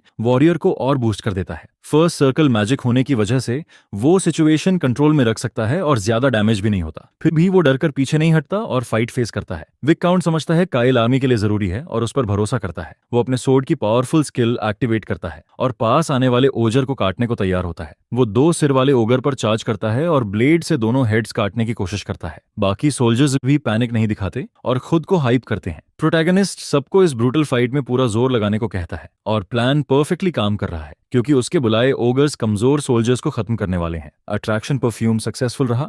उसने नॉर्मल से 3 गुना स्ट्रॉन्ग क्रीचर्स बुला लिए और यहीं 5th लीजन का एक हिस्सा खत्म होने वाला है। चैप्टर 15। उसे इतना पावरफुल फील होता है कि वो ओगर को अकेले हराने का सोचता है। वो ट्विन हेड्स में से एक पर हेवी हिट मारता है और दोनों अलर्ट हो जाते हैं और सब एरियल फाइट देखकर हैरान होते हैं। स्ट्रॉन्गेस्ट नाइट्स लगभग गिर चुके हैं और वीक ट्रूप्स पैनिक करने लगते हैं। दूर से सब देखता छोटा साइको अपनी स्कीम सफल होते देखकर खुश है। बिना कुछ किए वो सारे एनिमीज खत्म कर देगा और अनजाने में ये काम जायंट ओगर को दे दिया है जो अपनी मुट्ठियों से करेगा। जेरोम सोचता है क्या वो ये बैटल जीत पाएंगे और लास्ट रिजॉर्ट के बारे में सोचने लगता है। उसे डार्कनेस की पावर मिली है जिससे वो स्ट्रांग बन सकता है, लेकिन यूज करते ही वो नॉर्मल नहीं रह पाएगा। सिल्वर्डे कहता है ऐसा हुआ तो वो ह्यूमैनिटी खोकर एंग्री मॉन्स्टर बन जाएगा, इसलिए इस पावर को किसी वीक एनिमी पर वेस्ट नहीं करना चाहिए। वो ओगर को हरा सकता है लेकिन रेज से कभी शांति नहीं मिलेगी। फिर भी ओगर से हारकर मरने से बेहतर लगता है। दूर खड़ा काइल मैजिकल प्रोटेक्शन देने की बात करता है जिससे विक काउंट को कॉन्फिडेंस मिलता है और मेज से इंस्पायर हो जाता है। काइल कहता है अभी लास्ट रिजॉर्ट जल्दी है और मेंटल क्लेंस एक्टिवेट कर देता है। अचानक सब में एनर्जी भर जाती है और वो खुद को फिफ्थ लीजन का बेस्ट मानकर पूरी ताकत लगाने लगते हैं। वो अपनी रियल स्ट्रेंथ दिखाना चाहते हैं और एमसी दूर से सब ध्यान से देखता है। कुछ ही सेकंड्स में वो सब गिरने लगते हैं और बीस्ट उन्हें खत्म कर देता है। प्रायोरिटी 12 नाइट्स को खत्म करना था और अब सिर्फ जेरोम बचा है। उनका सैक्रिफाइस बेकार नहीं जाएगा और वो आखिरी सपोर्ट स्पेल मांगता है ताकि म्यूटेंट को खत्म कर सके। पीसेस को पॉन की तरह चलाते हुए वो और माना चैनल करता है और प्लान पूरा करता है। उसके चारों ओर पर्पल शेप्स की पावर लिपटने लगती है। क्लॉज में फंसकर वो सीधे ओपोनेंट को देखता है। ओगर सामने खड़ा है और उसकी आंखें खुशी से चमकती हैं। एक ही हाथ से वो आदमी को खत्म करने वाला है ब्रूटली। सोल्जर्स के सामने उनका लीडर क्रश हो जाता है और हमेशा के लिए खत्म हो जाता है। यह देखकर सब कियोस में पड़ जाते हैं क्योंकि सबको लगता है अब वो मरने वाले हैं। तभी बीस्ट के शरीर के चारों तरफ फायर घिर जाता है और वो दर्द से चिल्लाता है। फिर सबके सामने वो जमीन पर गिरता है और पहले से डेड होता है। फाइट खत्म करते हुए यंग मास्टर दुश्मन के ऊपर चढ़ जाता है।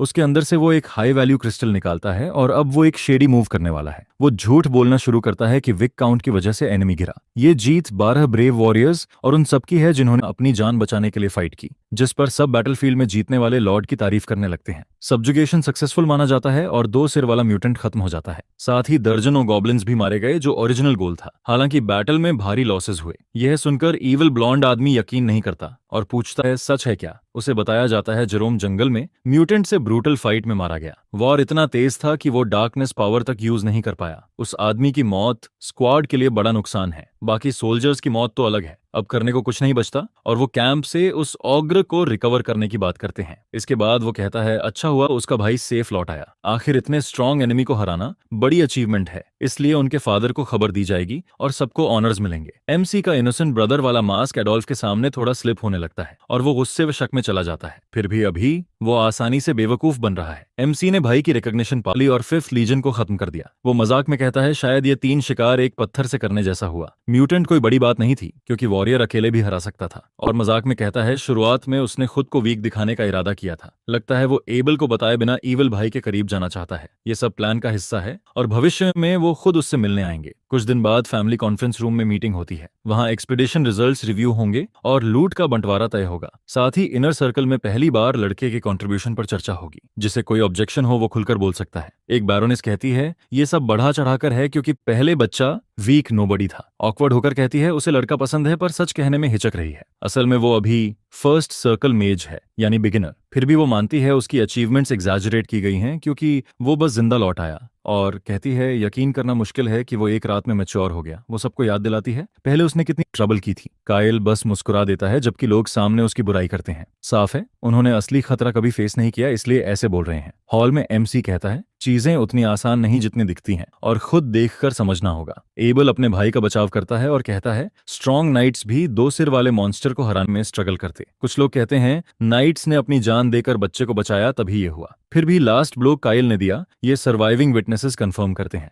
अब वो मैजिक पढ़ने पर फोकस है और बैरन को पर्सनल इश्यूज छोड़ने चाहिए। गुस्से में एडोल्फ आदमी को चुप रहने को कहता है और सीमा पार न करने की धमकी देता है। अब सब बच्चे का बचाव करने लगते हैं क्योंकि उसकी वैल्यू दिखने लगी है। उसी समय ईविल भाई मानता है कि काइल को रिवॉर्ड में बड़ी धनराशि मिलनी चाहिए। वॉरियर ने उसकी ब्रूटल फाइट देखी और शक नहीं रहा, जिस पर उसे फ्रीडम मिलती है और वो मेन रेजिडेंस जा सकता है और बाहर भी निकल सकता है। लेकिन म्यूटेंट का लूट कंट्रीब्यूशन के हिसाब से बांटा जाएगा और लड़के को कुछ नहीं मिलेगा। मीटिंग के अंत में एमसी समझ नहीं पाता कि इतना करने के बाद भी उसे कुछ क्यों नहीं मिला। वो पिता से पूछता है क्योंकि उसने कोई ट्रबल नहीं किया। बूढ़ा आदमी शार्प है और जानता है लड़के ने ओगर का हार्ट अपने रिवॉर्ड के रूप में रख लिया। कुछ कह ना पाकर एमसी कम से कम बाहर जाने की इजाजत के लिए धन्यवाद की तरह देता है। तभी गैंग बॉस आता है और लड़के से बात करना चाहता है। वो कहता है उसने डील निभाई और पिता को उसकी अचीवमेंट्स बताई और फ्यूचर में उसे याद रखने को कहता है। दूर से एबल सोचता है काफी समय से उसने छोटे भाई पर ध्यान नहीं दिया और उससे बात करना चाहता है। प्रॉब्लम यह है कि समय आ चुका है और वो कहता है इसमें कोई अननोन एबिलिटी है जिसे पिता भी नहीं समझते। यह सुनकर एमसी कंफ्यूज्ड हो जाता है कि वो अचानक सीक्रेट्स क्यों बता रहा है।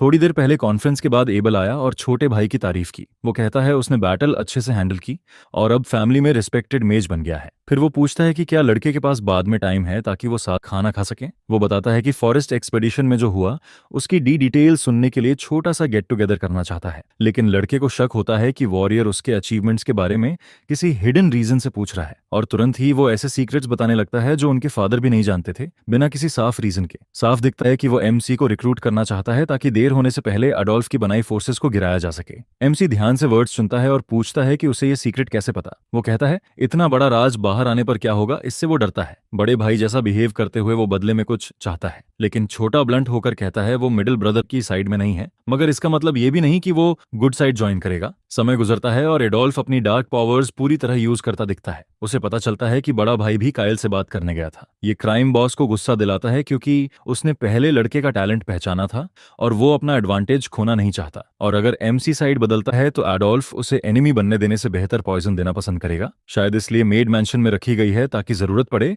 तो इस्तेमाल हो सके। फिर फैमिली की बातचीत पर लौटते हैं। एबल पूछता है सबसे छोटा ऐसा बिहेव क्यों कर रहा है। एमसी ऑनेस्टली कहता है बड़ा भाई बहुत काइंड है, जिससे वो शर्मिंदा हो जाता है। जब वो एबिलिटी एक्टिवेट करता है तो कैरेक्टर के बारे में ज्यादा नहीं देख पाता क्योंकि लेवल बहुत हाई है। बस एक बात बुरी है कि उनका रिलेशन न्यूट्रल है और फेवर पॉइंट्स नहीं है। वो अजीब बिहेव करता है और गुड ब्लॉन्ड गाय समझ नहीं पाता कैसे रिएक्ट करे। फिर दूसरा भाई अपोलोजाइज करता है। बड़ा होने के बावजूद उसे पहले छोटे की केयर करने का टाइम नहीं मिला। फिर भी एमसी उसे माफ कर देता है क्योंकि पहले वो खुद बहुत खराब बिहेव करता था, इसलिए कोई उसे पसंद नहीं करता था। एबल हंसता है क्योंकि बच्चा स्मार्ट जोक्स अच्छा करता है।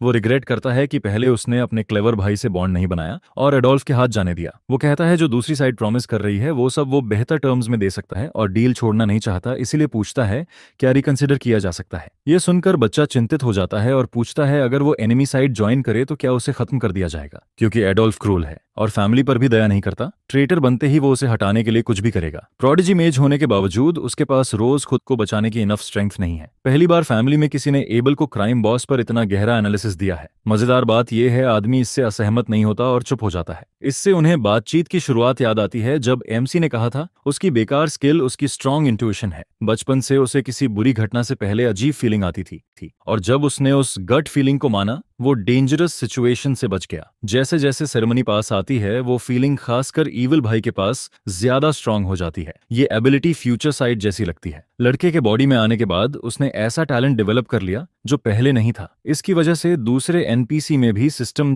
चेंजेस होने लगे जो पहले कभी नहीं हुए। फिर भी एडोल्फ फैमिली है और मार्की का दूसरा डायरेक्ट एयर है, इसलिए सीधी टक्कर नहीं ले सकता। लेकिन एमसी यहाँ इसलिए है क्योंकि उसे बहुत बुरा एहसास हो रहा है और अब तक उसने ये सीक्रेट रखा। उसे यकीन है अगर एडोल्फ मार्स बना तो फैमिली खत्म हो जाएगी और कोई सेफ नहीं रहेगा, यंग मास्टर भी नहीं। इसलिए प्लान है एनिमी साइड ज्वाइन करना, पास रहकर ट्रस्ट जीतना और अंत में पीछे से पूरी ताकत से अटैक करना। अगर गुड ब्रदर हेल्प करे तो सक्सेस चांस बढ़ जाएगा। बड़े भाई के रूप में एबल ऐसा सॉलिड प्रपोजल ठुकरा नहीं सकता और मदद करने को मान जाता है। लेकिन मिशन शुरू करने से पहले एमसी एक छोटा फेवर मांगता है। चैप्टर 18। कुछ दिन पहले उन्हें प्लैटिनम कॉइन्स से भरा बैग मिला जो महीनों की सैलरी के बराबर है। ब्लॉन्ड गाय सोचता है इतना पैसा अचानक कहां से आया। असल में एमसी को एबल ने लोन दिया था। वो हैंडसम होने के साथ रिच भी है और प्लान सुनते ही मिशन फंड कर देता है। हैरानी है किसी को नहीं पता था बड़ा भाई इतना जेनरस है। इस पर्सनल कम्युनिकेटर से वो दूर रहकर भी बात कर सकेंगे। ये चीज इतनी एक्सपेंसिव है कि एक की कीमत में गार्डन वाला मैंशन खरीदा जा सकता है। ये बेसिक वर्जन है जो सिर्फ एक इंसान से डायरेक्ट बात करने देता है। और भी महंगे वर्जन्स मौजूद हैं। साफ है एबल के साथ मीटिंग अच्छी रही और दोनों ने प्लान बना लिया। इस बीच गार्जियन पैसे संभाल कर रखेगा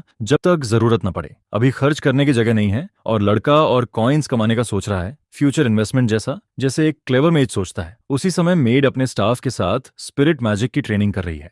पिकाचू उसके स्टाफ के टिप पर लैच होकर आसपास का एरिया लाइट अप कर सकता है, जिस पर वो ट्राई करती है, लेकिन मैजिक काम नहीं करता है और लाइट शाइन नहीं होती है। पेट एमसी के हेड से उतरना ही नहीं चाहता है, जिसे देखकर एमसी सोचता है कि ये तो बेसिकली एक हेडलैम्प बनता है। ये सुनकर ब्लॉन्ड गाय को एक आइडिया आता है और वो सोचता है कि वो लोग आखिर इस फ्रीकिंग माउंटेन के अंदर क्यों हैं। उसे आखिरी बात याद है कि वो सब होम से निकलकर नेबरिंग रीजन विजिट करने जा रहे थे, जिसके बाद अचानक से वो लोग एक केव के अंदर पहुंच गए क्योंकि MC ने रास्ते में क्विक स्टॉप करने का डिसाइड किया था। फिर वो कहता है कि ये ऐसी जगह नहीं है जहां उन्हें ज्यादा देर रुकना चाहिए, क्योंकि एक्सप्लोरिंग के दौरान हर तरह का डेंजर छुपा हो सकता है और जगह सच में डेंजरस लगती है। उसे केव एंट्रेंस पर मिले एंग्री मॉन्स्टर्स भी याद आते हैं। जैसे जैसे वो डीपर जाते हैं उन्हें मॉन्स्टर्स कम दिखते हैं, जो काफी वियर्ड लगता है, जिस पर वो समझ जाता है कि इस एरिया के एंड में कोई बड़ा टफ बॉस मौजूद है। किसी भी सिचुएशन के लिए रेडी होते हुए वो सबको वार्न करता है कि उन्हें वापस बाहर हेड करना चाहिए, लेकिन यही तो प्रोटैगनिस्ट का प्लान होता है। वह कहता है कि वो यहाँ एग्जैक्टली इसी रीजन से आता है। वो जो कुछ भी कहता है सब रियल होता है। सच में उसे नेक्स्ट टाउन में काम भी है, लेकिन उसे रास्ते में डंजियन होने की जानकारी भी पहले से होती है। अगर वो शुरू से बोल देता कि वो डंजियन जा रहे हैं तो कोई भी उसे घर से निकलने नहीं देता, क्योंकि उसके ब्रदर्स में से कोई ना कोई साथ आने की जिद करता और पूरा सीन केओस बन जाता। इसके साथ लिटिल एर्जील का भी इशू है, जिसका मैजिक स्पिरिट सीक्रेटली ट्रेन करना पड़ता है और इसके बारे में सिर्फ उसके डैड को पता है। बेसिकली अगर ज्यादा लोग आसपास होते तो वो लूट भी अपने पास नहीं रख पाता। प्रॉब्लम यह है कि गर्ल ने अभी अभी मैजिक पढ़ना शुरू किया है और MC अभी लेवल 2 ही हुआ है, जिस पर किड अनॉय होकर बोलता है कि वो वीक होने का सिर्फ प्रिटेंड करता है ताकि सकर्स फूल हो जाएं। वह दावा करता है कि उनकी 3 लोगों की पार्टी किसी भी बिग मॉन्स्टर को हैंडल करने के लिए काफी स्ट्रांग है। टीम में एक बीफी टैंक है, एक काइंड हीलर है और सबसे बेस्ट एक डैमेज मेज है जिसके कंट्रोल में सब कुछ रहता है। प्राउड होकर वो कहता है कि उसका मास्टर पहले से स्ट्रांग है और फ्यूचर में और भी स्ट्रांग बनने वाला है। बॉडीगार्ड को टीज करते हुए वो पूछता है कि आखिर वो लॉयल्टी किसे देगा, उसे या उसके फादर को, क्योंकि एक नाइट जिसके 2 मास्टर्स हों वो किसी के भी ट्रूली लॉयल नहीं होता है। यह सुनकर आदमी कुछ देर के लिए स्पीचलेस हो जाता है और सोचने लगता है। अभी लियोन मार्कीज के ऑर्डर्स फॉलो कर रहा है ताकि सन सेफ रहे, जिसका मतलब है नाइट एक्चुअली मार्की का लॉयल नहीं है। उसे एक रियल मास्टर चूज करना होगा ताकि वो इस नाइट को जीत सके, क्योंकि सिर्फ स्किल्स दिखाने से काम नहीं चलेगा। जब वो उसे एक्नॉलेज कर देगा तब उसे हमेशा के लिए एक इम्पेनेट्रेबल शील्ड मिल जाएगा। इसके बाद तीनों मिलकर डेंजरस लैबिरिंथ के अंदर और डीपर बढ़ते हैं। अंत में वो बॉस रूम तक पहुंचते हैं और वहां बॉस पहले से वेट करता है। उसका नाम सैंक्चुरी का सीक्रेट माइनोटॉर है, जो इनवॉल्व्स का गार्डियन है। गेम में ये प्लेस बिगिनर्स के बीच XP और मनी फार्म करने के लिए पॉपुलर था और बेस्ट बात यह है कि रिवॉर्ड बहुत जेनरस है कंपेयर टू डिफिकल्टी। ग्रीडी होकर वो अपना ट्रेजर किसी से शेयर नहीं करना चाहता है। वो मॉन्स्टर नॉर्मल ओगर से 3 गुना ज्यादा स्ट्रांग माना जाता है, लेकिन मेज स्मार्ट है और उसके पास अटैक्स ब्लॉक और काउंटर करने का परफेक्ट प्लान होता है। सोर्ड और मैजिक के कॉम्बो से वो माइनोटॉर को इरिटेट करके बेट कर देते हैं। ये रिस्की मूव है और हर सेकंड परफेक्ट टाइमिंग से डॉज करना पड़ता है। आइडियली साइड्स में डॉज करके हिट अवॉइड करना है और जब बिग गाय टायर्ड होता है तब वो अटैक करेंगे, जबकि योजिल सपोर्ट देगा। क्योंकि ये गर्ल की पहली फाइट है, वो चाहे तो रॉक्स के पीछे छिपकर स्पेल्स कास्ट कर सकती है, लेकिन वो ज्यादा से ज्यादा हेल्प करना चाहती है और उसने मैजिक सिर्फ हाइड होने के लिए नहीं सीखा है। यह देखकर बॉय उसे और एडमायर करता है क्योंकि वो इंसेनली ब्रेव लगती है। इस मिशन में उसका काम हील और सपोर्ट देना है ताकि लॉर्ड काइल प्रोटेक्ट रहे, जिस पर उसे करेक्ट किया जाता है कि सबसे इंपॉर्टेंट चीज सर्वाइव करना है। जब तक वो गिरती नहीं है उसके हैंड्स लायन और MC को स्टैंडिंग रखते हैं। लास्ट रूल ये है कि डेंजर होने पर खुद को प्रोटेक्ट करना मत भूलना, जिसे सुनकर वो समझ जाती है कि वो किसी अननोन प्लेस के डंजन में है। फाइट में हीलर कितना इंपॉर्टेंट होता है और माइनोटॉर को हराने की स्ट्रैटेजी क्या होती है, ये सब रियल एक्सपीरियंस से सीखा जाता है, जिस पर सबको अजीब लगता है कि लड़का ये सब कैसे जानता है जबकि उसने पूरी लाइफ अंदर ही बिताई है। लियोन सोचने लगता है कि उसे डंजन स्ट्रैटेजीज इतनी फेमिलियर कैसे हैं। जब वो पूछते हैं कि क्या ये उसका फर्स्ट डंजन है तब उसे रियलाइज होता है कि वो बहुत एक्सपर्ट की तरह बिहेव कर रहा है। इसलिए वो लाई बोलता है कि गॉब्लिन हंट के दौरान ओगर से फाइट करते समय कुछ बेसिक टिप्स सीखे थे, लेकिन ये एक्सक्यूज काम नहीं करता क्योंकि सोल्जर्स तक सिंपल ओगर को डील करना नहीं जानते थे। जिस पर वॉरियर कंक्लूड करता है कि ये किड रियल लॉर्ड काइल नहीं है जिसे वो इतने साल सर्व करता आया है। वो ऑर्डर देता है कि उसे कैप्चर करो क्योंकि वो चाइल्ड अचानक इतना मैच्योर एक्ट नहीं कर सकता है। क्लियरली बॉय किसी इविल स्पिरिट से पोजेस्ड है और उसे बर्न करना चाहिए। ये प्रोटैगनिस्ट के लिए गेम ओवर हो जाता, लेकिन ये सब उसके माइंड में चलता है और असल में ऐसा नहीं होता है। वो तुरंत स्टोरी चेंज करता है और लाई बोलता है कि उसने माइनोटॉर के बारे में एक बुक और स्ट्रैटेजी बुक्स में पढ़ा था। सरप्राइजिंगली ब्लॉन्ड गाय को ये पसंद आता है और वो इम्प्रेस्ड होता है कि वो बैटल टैक्टिक्स भी स्टडी करता है। प्राउड होकर वो कहता है कि उसके फ्रेंड की प्रोग्रेस इनक्रेडिबल है, जिस पर दोनों की रिलेशनशिप काफी इंप्रूव हो जाती है और उसे कन्विंस करना आसान बनता है। फिर भी वह कोई ना कोई बहाना सोचता है क्योंकि वह नहीं चाहता कि उसे हमेशा के लिए मैजिक जीनियस का लेबल मिल जाए, जिस पर वह अपने वर्ड्स केयरफुली चूज करता है और आखिरकार वह लड़की स्टाफ को ऐसे ग्लो करवा देती है जैसे कोई प्रोटेक्टिव चार्म एक्टिवेट हो रहा है। वह एक हीलिंग स्पेल एक्टिवेट करती है जिस पर आसपास के एरिया में स्पिरिट्स की पूरी बंच फैलती है। यह पावर सबका एचपी और डिफेंस बढ़ाती है, साथ ही माना और सोर्ड की एनर्जी भी इंक्रीज करती है। ये ओरिजिनल से काफी ज्यादा स्ट्रांग है क्योंकि लड़की ने इसे अपग्रेड किया है। इसके बाद तीनों अब फाइट के लिए पूरी तरह फायर्ड अप होते हैं क्योंकि अब फाइनली उस ह्यूज मिनोटॉर का सामना करने का टाइम आ जाता है। वॉरियर सबसे पहले आगे बढ़ता है और सीधा उसकी तरफ स्प्रिंट करता है, सोर्ड हाथ में लेकर। उसका प्लान है कि वह हेड ऑन क्लैश करे ताकि मॉन्स्टर का अटेंशन खुद पर खींचकर उसे थका सके। वह बीस्ट के हेड पर एक हैवी हिट मारता है, लेकिन इससे बड़ा मॉन्स्टर और ज्यादा फ्यूरियस हो जाता है और उठकर काउंटर अटैक करने लगता है। अपने फ्रेंड के मैजिक की वजह से वॉरियर का बॉडी अलग और ज्यादा स्ट्रॉन्गर दिखता है, जिस पर मिनोटॉर उठते ही पूछता है कि उसकी नींद डिस्टर्ब कौन कर रहा है। फिर वह चिल्लाता है कि जो भी ट्रेजर तक पहुंचने की कोशिश करेगा उसे वह कभी माफ नहीं करेगा। और उसी बीच मिड सेंटेंस कोई उसके फेस पर आइस स्पेल ब्लास्ट कर देता है। इसके बाद बच्चा आगे आता है और कहता है कि यह उसी ने किया है जिस पर वह एनिमी पर लगातार आइस शॉट्स फायर करता है। मौका देखते ही वॉरियर अपनी ब्लेड से क्लीन और प्रिसाइज स्लैशेस देता है और वह पूरी फोकस के साथ लड़ता रहता है, यह साबित करते हुए कि वह टीम के लायक नाइट है। चैप्टर 20। वह मॉन्स्टर के शोल्डर पर पावरफुल ब्लोज देता रहता है बिना फोकस खोए। मॉन्स्टर को यकीन ही नहीं होता, वह ऐसे नर्व देखकर शॉक्ड रह जाता है। वह अपने ट्रेजर के पास आने की हिम्मत करने वालों पर पूरा रेज अनलीश करता है। किलिंग ब्लो की तैयारी में वह सबको खत्म करना चाहता है, कोई सर्वाइवर नहीं। लेकिन लकीली लड़का खुद को प्रोटेक्ट करने के लिए रोप्स और मैजिक रिचुअल सेट कर देता है। उसका अटैक ब्लॉक होते ही माइनोटॉर और ज्यादा एंग्री हो जाता है, जैसे उसकी इंसल्ट हुई हो। फिर भी उसका फोर्स बहुत इंसेन है और बैरियर सही टाइम पर प्रकट होकर उसे बचा लेता है। काइल का मैजिक बेहद प्रिसाइज है, वह हमेशा अगला मूव पहले ही जान लेता है और लगभग पूरी फाइट लीड करने लगता है। वह इंस्टिंक्ट से सिचुएशन पढ़ता है और ऐसा मैजिक यूज करता है जैसा कोई और नहीं करता, जिस पर यंग गाय अपने पावर से पूरी बैटल कंट्रोल कर रहा होता है। इसके बाद वह रोप्स से माइनोटॉर को ट्रैप कर देता है, जिससे वह जमीन पर पिन हो जाता है और तुरंत उसके बाद मैजिक मिसाइल्स उसकी बैक पर जोर से स्लैम करते हैं, जिससे इतना डैमेज होता है कि वह घुटनों पर गिर जाता है। कोई यकीन नहीं करता कि इतना यंग मेज इतना स्ट्रांग हो सकता है। फिर भी माइनोटॉर अभी बहुत डैमेज सह सकता है। गुस्से में वह जोर से रोर करता है कि अब सब खत्म है और अपना स्ट्रॉन्गेस्ट मूव एक्टिवेट करता है। वह टॉर्नेडो की तरह घूमते हुए सीधे अनप्रिपेयर्ड ट्रियो की तरफ बढ़ता है। उसी मोमेंट लायन को फ्रंट लाइन होल्ड करनी पड़ती है, जबकि बाकी साइड में हटते हैं।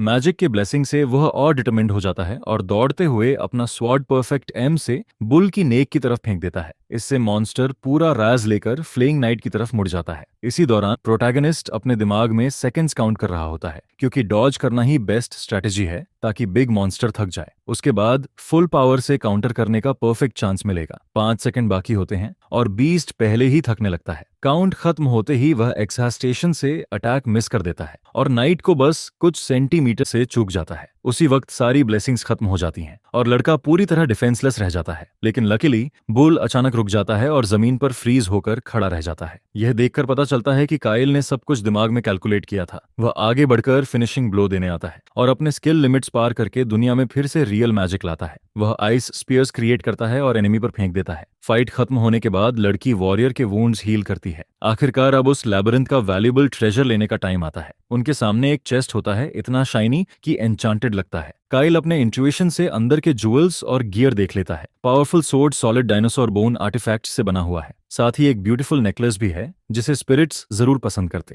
हर पर्सन को उसके काम की चीज मिलती है। अब मेज की बारी आती है और ट्रेजर के अंदर उसे स्टाफ ऑफ ब्रेवरी मिलता है, जिससे क्लासी ऑरा निकल रहा होता है। ये वही ट्रिक आइटम है जिसे प्लेयर्स ओवरपावर्ड मेज बिल्ड के लिए यूज करते थे। यह चॉइस लेने के बाद उसे लंबे समय तक वेपन की चिंता नहीं रहेगी। वॉरियर का सोर्ड भी अमेजिंग है, जिसमें मैजिकल इफेक्ट्स हैं और रिस्क वर्थ बनता है। उसे अपने यंग मास्टर के साथ लॉयल्टी वाली बात याद आती है। मेड को गिल्ट फील होता है क्योंकि उसे लगता है कि वही काइल से चीजें ले रही है। वह यूजफुल बनना चाहती है बिना ऐसा ट्रेजर लिए जिसे वह कभी रीपे नहीं कर सकती। वॉरियर भी अग्री करता है कि यह ट्रेजर्स किसी भी नॉर्मल पर्सन के लिए बहुत एक्सपेंसिव हैं, लेकिन काइल समझाता है कि वह यह सब रिवॉर्ड के तौर पर नहीं दे रहा, बल्कि उन्हें स्ट्रॉन्गर बनाने के लिए दे रहा है। वह फिर कहता है जितने स्ट्रांग होंगे उतने ज्यादा सर्वाइव करने के चांसेस होंगे। वह यह भी कहता है कि टाइम कम है और स्मार्ट प्लान से ग्रुप की स्ट्रेंथ बढ़ानी होगी। फैमिली रूल्स तोड़ते हुए वह इन सप्लाईज की रिपोर्ट नहीं करेगा ताकि लोग उसकी बढ़ती स्ट्रेंथ ना समझ सकें। और वह बताता है कि ये दोनों ही ऐसे लोग हैं जिन पर वह ट्रस्ट कर सकता है कि आर्टिफैक्ट्स सेफ रहेंगे। वह दोहराता है कि सर्वाइव करने का एक ही तरीका है, स्ट्रॉन्गर बनना। फिर वह ऑकवर्ड खड़े पेयर से पूछता है कि क्या वे सच में गिफ्ट्स एक्सेप्ट करेंगे। मिशन सक्सेसफुल होने के बाद वे वापस लौटते हैं और नेबरिंग सिटी जाने का डिसाइड करते हैं। चैप्टर 21। कुछ दिन पहले एम्पालम के आसपास के फार्म्स में एक घटना हुई थी। काउंट घबरा जाता है जब वह सुनता है कि मरिस फैमिली से कोई अचानक उसके कासल में आ पहुंचा है, जिस पर वह जल्दी जल्दी वहां पहुंचता है और जानना चाहता है कि आखिर कौन आया है। और वह नोटिस करता है कि उस पर्सन के पास फैमिली का लिनिएज सिंबल भी है। उसे समझ आ जाता है कि आने वाली सक्सेशन किसी तूफान से कम नहीं है। और एक अनस्पोकन रूल भी है कि किसी दूसरे हाउस के मैटर में इन्वॉल्व मत हो। दरवाजा खोलने से पहले वह खुद को मेंटली तैयार करता है, क्योंकि उसे यह हेडेक बिल्कुल नहीं चाहिए। कैजुअल बनते हुए वह पूछता है कि मेरिस उसके लैंड में किस काम से आए हैं, जिस पर वह शॉक हो जाता है क्योंकि विजिटर पहले से खाना खा रहा होता है और वह सिर्फ एक किड निकलता है। बिना परमिशन अंदर आने के लिए सॉरी बोलते हुए लड़का कहता है कि फ्रैंटल से मिलना उसके लिए ऑनर है, जो सुनकर काउंट की फैमिली के लिए यह सीधा इंसल्ट जैसा लगता है। फिर उसे एहसास होता है कि काइल वही सन है जिससे सब नफरत करते थे। कम से कम ट्रबल मेकर वाली उसकी रेपुटेशन अब भी हाल ही में बदलनी शुरू हुई थी। अपनी बीमारी से ठीक होने के बाद काइल ने सोचा कि वह पहले कैसे बिहेव करता था और उसने सीरियसली चेंज होने का फैसला किया। वह बताता है कि अब वह मैजिक पढ़ रहा है और समय के साथ नए सर्कल्स बना रहा है। यह सुनकर काउंट को अजीब लगता है, क्योंकि यंगेस्ट सन के बारे में रूमर्स थे कि वह अनबेरेबल है। लेकिन उसे सामने देखकर वह समझ जाता है कि सारी बातें फेक थीं, बल्कि रियल में बिल्कुल उल्टा है। उसके मन में आता है कि जरूर किसी ने फैमिली को बदनाम करने के लिए पैसे देकर रूमर्स फैलवाए होंगे। वह प्रभावित हो जाता है क्योंकि फेमस सोर्ड्समैन फैमिली में जन्मा पहला मेज ब्राइट फ्यूचर का साइन लगता है। आखिर में काउंट बिजनेस की बात करने को ईगर हो जाता है और ज्यादा इंटरेस्ट लेने लगता है। जाहिर है किड इतनी दूर सिर्फ हेलो बोलने नहीं आया। सॉरी बोलते हुए काइल कहता है कि उसे पता है सक्सेशन की वजह से उसकी फैमिली सिचुएशन सेंसिटिव है, और वह एक्सप्लेन करता है कि वह फार्म से ग्रेन खरीद कर नॉर्थ के सबसे बड़े वेयरहाउस को स्टॉक करना चाहता है। वैसे मार्कीज फैमिली का पहले से काउंट के साथ डील है और शायद अब वे इसे एक्सपैंड करना चाहते हैं। वह कहता है कि ये मैजिकल रिसर्च के लिए है जिसे अभी रिवील नहीं कर सकता, लेकिन ये वन टाइम चीज नहीं होगी। टाउन के पास अगले कई सालों के लिए काफी प्रोडक्ट है और सेल्स से बहुत पैसा मिलेगा। पेमेंट के तौर पर काइल शाइनी कॉइन्स से भरा चेस्ट दिखाता है जिसकी वैल्यू हर जगह है। इतनी छोटी उम्र के किड के पास प्लैटिनम कॉइन्स होना काफी स्ट्रेंज लगता है। फिर भी काउंट को डील करने में कोई प्रॉब्लम नहीं दिखती और वह रिसर्च के बारे में पूछता भी नहीं। लेकिन खत्म करने से पहले वह कंफर्म करना चाहता है कि पैसा कहां से आया है, क्योंकि सोर्स सस्पिशियस हो सकता है, शायद चोरी का भी हो सकता है। आखिरकार मार्की अभी किड है और इतनी रकम उसकी उम्र से मैच नहीं करती। लकीली उसका रिच बड़ा भाई ही ये सब फंड कर रहा है। अगर वह इतना खर्च करने को रेडी है तो दोनों के बीच काफी क्लोज रिलेशन है। एबल फैमिली का सबसे प्रॉमिसिंग सन है, काम और क्लासी है। ये डील करने से व्हाइट नाइट के साथ भी पॉइंट्स मिलेंगे। प्राइस की बात होती है। हर ग्रेन सैक 4 सिल्वर कॉइन का है, जिस पर काफी देर तक बार्गेनिंग चलती है और ब्लॉन्ड गाय चुप रहता है। लंबी बहस के बाद 5 कॉइन्स पर सैक पर अग्री हो जाते हैं। बॉडीगार्ड को किड की नेगोशिएटिंग स्किल्स पर गर्व महसूस होता है, खासकर उसकी उम्र के हिसाब से। असल में प्रोटैगनिस्ट ने यह सब रियल वर्ल्ड में ऑनलाइन बार्गेनिंग साइट्स देखकर सीखा था। इम्पेलम आने के प्लान का एक हिस्सा पैसा कमाना भी था और ग्रेन खरीदना उसी का पार्ट हो सकता है। आइडिया है कि जब सस्ता हो तब ज्यादा खरीदो और डिमांड बढ़ने पर बेचो। लेकिन उसके स्टेट में पहले से 1 साल का फूड स्टॉक है, इसलिए प्रॉफिट ज्यादा नहीं होगा। फ्यूचर नॉलेज की वजह से वह आने वाले महीनों के लिए तैयार रहना चाहता है। गेम स्टोरी के मुताबिक सक्सेशन के बाद मैसिव फैमिन आने वाला है जो ट्रेड खराब करेगा और ग्रेन प्राइसेस बहुत बढ़ जाएंगे। तब बहुत पैसा होने पर भी लोग फूड नहीं खरीद पाएंगे और कोई फर्क नहीं पड़ेगा कि तुम यंग हो या ओल्ड। दुर्भाग्य से वह अपने फ्रेंड को यह नहीं बता सकता, क्योंकि इससे फ्यूचर जानने की बात खुल जाएगी। अभी तक किड जो भी कर रहा है सब अच्छे से वर्क कर रहा है, जिस पर ब्लॉन्ड गाय सोचता है कि इस बार भी आइडिया सही होगा। उनका रिलेशनशिप 50 तक पहुंच जाता है, जो पहले कभी नहीं हुआ था। नेगेटिव से शुरू होकर यह प्रोग्रेस देखकर लड़का काफी सैटिस्फाइड फील करता है। तभी एक मेड आती है और बताती है कि डिनर से पहले काउंट बात करना चाहता है और वह भूलना नहीं चाहिए। सिटिंग रूम में पहुंचने पर उसे बताया जाता है कि मैन उसे किसी से मिलवाना चाहता है। उसके सामने फ्रंटेल की पर्पल हेयर वाली डॉटर खड़ी होती है, जो बहुत प्रिटी है और उसका नाम आइरिस नियॉन है। ये सब यंग गाय के लिए बड़ा सरप्राइज है, क्योंकि उसने ऐसी मीटिंग एक्सपेक्ट नहीं की थी। जैसे ही वह आगे बढ़ता है, लड़की कहती है कि पहली बार मिलकर खुशी हुई और अपना इंट्रोडक्शन देती है। गेम में वह बहुत स्ट्रांग और ब्यूटीफुल है और शुरू में काफी पॉपुलर रहती है, क्योंकि वह यूजफुल पावर हाउस बनती है। बस प्रॉब्लम उसका एरोगेंट पर्सनालिटी है।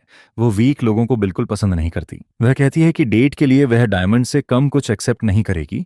उसमें ग्रीडी पर्सनालिटी ट्रेट है। इसी ट्रेट की वजह से बहुत प्लेयर्स उसका रिलेशनशिप बढ़ाने में बैंकरप्ट हो गए। गेम में पावर क्रीप आने पर एस रैंक्स कॉमन हो गए और जो ए रैंक में वैल्यूबल थी वह यूजलेस हो गई और लोग उसे इग्नोर करने लगे, क्योंकि उसका डिफिकल्ट पर्सनालिटी पर्सनालिटी किसी को डील करने का मन नहीं करता। यह भी अजीब है कि काउंट ने अचानक अपनी डॉटर से उसे मिलवा दिया, थोड़ा स्लाई अंदाज में। वह कहता है कि दोनों सेम एज के हैं और अच्छे से गेट अलोंग करेंगे। आइरिस भी प्रोटैगनिस्ट की तरह मैजिक पढ़ रही है, अभी भी अपनी डॉटर को हाइप करता हुआ। वह कहता है कि उसके पास मैजिक के लिए एक्सेप्शनल टैलेंट है, जिस पर वह समझाता है कि सिंस दोनों सीख ही रहे हैं तो वो साथ साथ स्टडी कर सकते हैं। प्रोटैगनिस्ट के पॉइंट ऑफ व्यू से देखें तो लड़की ये बिल्कुल नहीं चाहती है और ऐसे दिखती है जैसे उसे फोर्स किया जा रहा है। फिर भी वह खुद को इंट्रोड्यूस करता है, बताते हुए कि वह मार्कीज का फोर्थ सन है। अपने इंस्टिंक्ट्स पर ट्रस्ट करते हुए वह एक्चुअली उससे एडवाइस लेने के लिए एक्साइटेड फील करता है। जब वह उसका स्टेटस चेक करता है तो उनके रिलेशनशिप का लेवल -40 दिखाई देता है, जिस पर ऊपर से उसके पास एक इंटरेस्टिंग टैलेंट भी होता है। वह एक माना कंपेनियन है।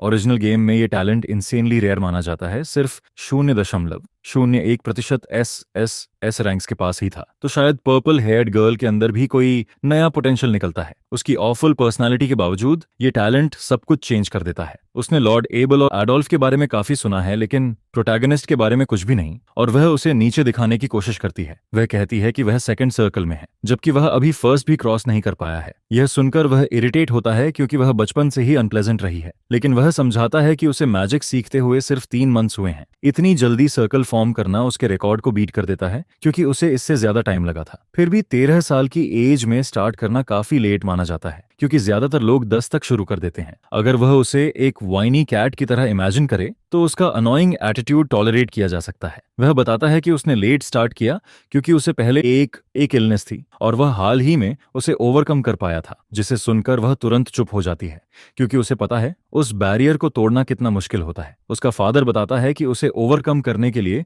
बॉडी में एक्स्ट्रॉर्डनरी माना के साथ पैदा होना पड़ता है। इसी वजह से जो लोग ये कर पाते हैं उन्हें जीनियस और प्रोडिजी कहा जाता है। सिर्फ 13 साल की एज में यंग मास्टर का ये कर लेना अनबिलीवेबल माना जाता है। उम्मीद है आइरिस उसके आसपास के गुड इन्फ्लुएंसेस से कुछ सीखती है, लेकिन वह उससे बात नहीं करना चाहती क्योंकि वह उसे वीकर समझती है। उसे लगता है वह सिर्फ फर्स्ट सर्कल है। ऐसी पर्सनालिटी आगे बहुत प्रॉब्लम्स क्रिएट करने वाली है और इसे ASAP फिक्स करना पड़ेगा। और इसी तरह रिक्रूटमेंट प्रोजेक्ट 3 शुरू होता है। लोग जैसे दिखते हैं वैसे नहीं होते, और वह प्रूव करने वाला है कि वह वीक नहीं है, जो देखकर लड़की घबरा जाती है जब लड़का अजीब तरीके से उसके फेस के बहुत पास आ जाता है। काउंट वहीं खड़ा होता है, फिर भी वह उसे 1-on-1 ड्यूल के लिए चैलेंज कर देता है। अगर वह हार गया तो वह मान लेगा कि वह उससे वीकर है, लेकिन ट्विस्टेड तरीके से अगर लड़की जीतती है तो वह चाहती है कि वह उसके फीट लिक और किस करे। यह सुनकर काउंट पूरी तरह एम्बैरेस्ड हो जाता है, सोचता है उसने ऐसा सीखा कहां से। लड़का भी शॉक हो जाता है और समझ नहीं पाता कि ऐसी चीज किस तरह की बुक में लिखी होगी। पता चलता है कि वह वियर्ड रोमांस नॉवेल पढ़ती है जो उसकी एज से काफी ऊपर की होती हैं। फिर भी लड़का पीछे नहीं हटता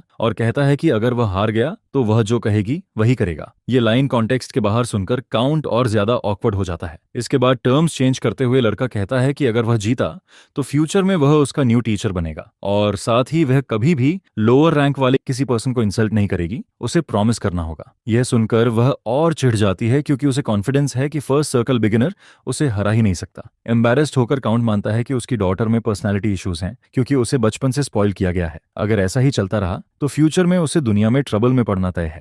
उसकी बैड रेपुटेशन की वजह से उसकी एज में उसका कोई फ्रेंड भी नहीं है, इसलिए वह लड़के से उसे फॉरगिव करने को कहता है, क्योंकि उसका चाइल्डहुड भी रफ था। ये उसके लिए एक गुड लर्निंग एक्सपीरियंस होगा और वह दोनों को ड्यूअल की परमिशन दे देता है। यह सुनकर लड़का फायर्ड अप हो जाता है, उसे बस काउंट की अप्रूवल चाहिए थी। दूसरी तरफ मैंशन में लड़की अभी भी उस लड़के से नाराज है जिसने सोचा कि वह उसे हरा सकता है, लेकिन वह कंफ्यूज्ड भी है क्योंकि उसे वह थोड़ा क्यूट लगा था, और वह डिसाइड करती है कि वह उससे अपना फुट लिक करवाएगी। काउंट के पास अपनी डॉटर को MC से मिलाने की एक और रीजन भी है। वह सिर्फ 11 साल की है, लेकिन मैरिज प्रपोजल्स की एज पर पहुंच चुकी है। शायद वह दोनों को फ्यूचर में साथ देखना चाहता है। उस दुनिया में नोबल्स कॉमनर्स से पहले शादी करते हैं। यह समझकर MC को घिन जैसा फील होता है कि उसे अचानक मीटिंग में क्यों बुलाया गया था। अनॉयड होकर वह कहता है कि अगर ऐसा है तो वह फाइट में उसे और बुरी तरह क्रश करेगा। सिर्फ स्टेटस के लिए ऐसी अनबेरेबल एटीट्यूड वाली लड़की से शादी करना गलत है। यह सोचकर वह डिसाइड करता है कि वह पूरी ताकत से लड़ेगा और उसकी पर्सनालिटी फिक्स करने की कोशिश करेगा। मेड उदास हो जाती है जब वह लॉर्ड काइल के मैरिज प्रपोजल के बारे में सुनती है। अगला दिन आता है और किड्स का ड्यूएल शुरू होने का टाइम होता है। ओपोनेंट को मैजिक से हराना है, लेकिन किसी को हर्ट नहीं होना चाहिए। अगर सिचुएशन डेंजरस लगती है तो फाइट तुरंत रोक दी जाएगी। जज गार्डियन होगा और वह फेमस एक्सपीरियंस नाइट है, इसलिए अनफेयर डिसीजन नहीं देगा। बैटल अनाउंस होती है, जिस पर लड़की तुरंत अपनी फायर वॉन्ड से flaming arrows flaming arrows MC की तरफ शूट करती है। 11 साल की एज के हिसाब से उसकी कास्टिंग स्पीड काफी फास्ट है, फिर भी हीरो को एडवांटेज मिलता है और वह अपनी विंड पावर एक्टिवेट करता है, जिससे एरोज रास्ते से हट जाते हैं। एयर से फ्लेम्स को डिफ्लेक्ट करना बहुत स्मार्ट मूव साबित होता है। इरिटेटेड होकर वह कहती है कि उसके मैजिकल पावर को अंडर एस्टिमेट मत करो, वह हारने वाली नहीं है। फिर वह एक और फायर स्पेल फेंकती है, इस बार और स्ट्रॉन्गर। लकी एमसी रेडी होता है और अपने चारों तरफ एनर्जी डोम क्रिएट करके खुद को प्रोटेक्ट करता है। सब कुछ कामली देखते हुए वह मानता है कि वह ब्रेव है और सच में इंप्रेसिव भी लगती है।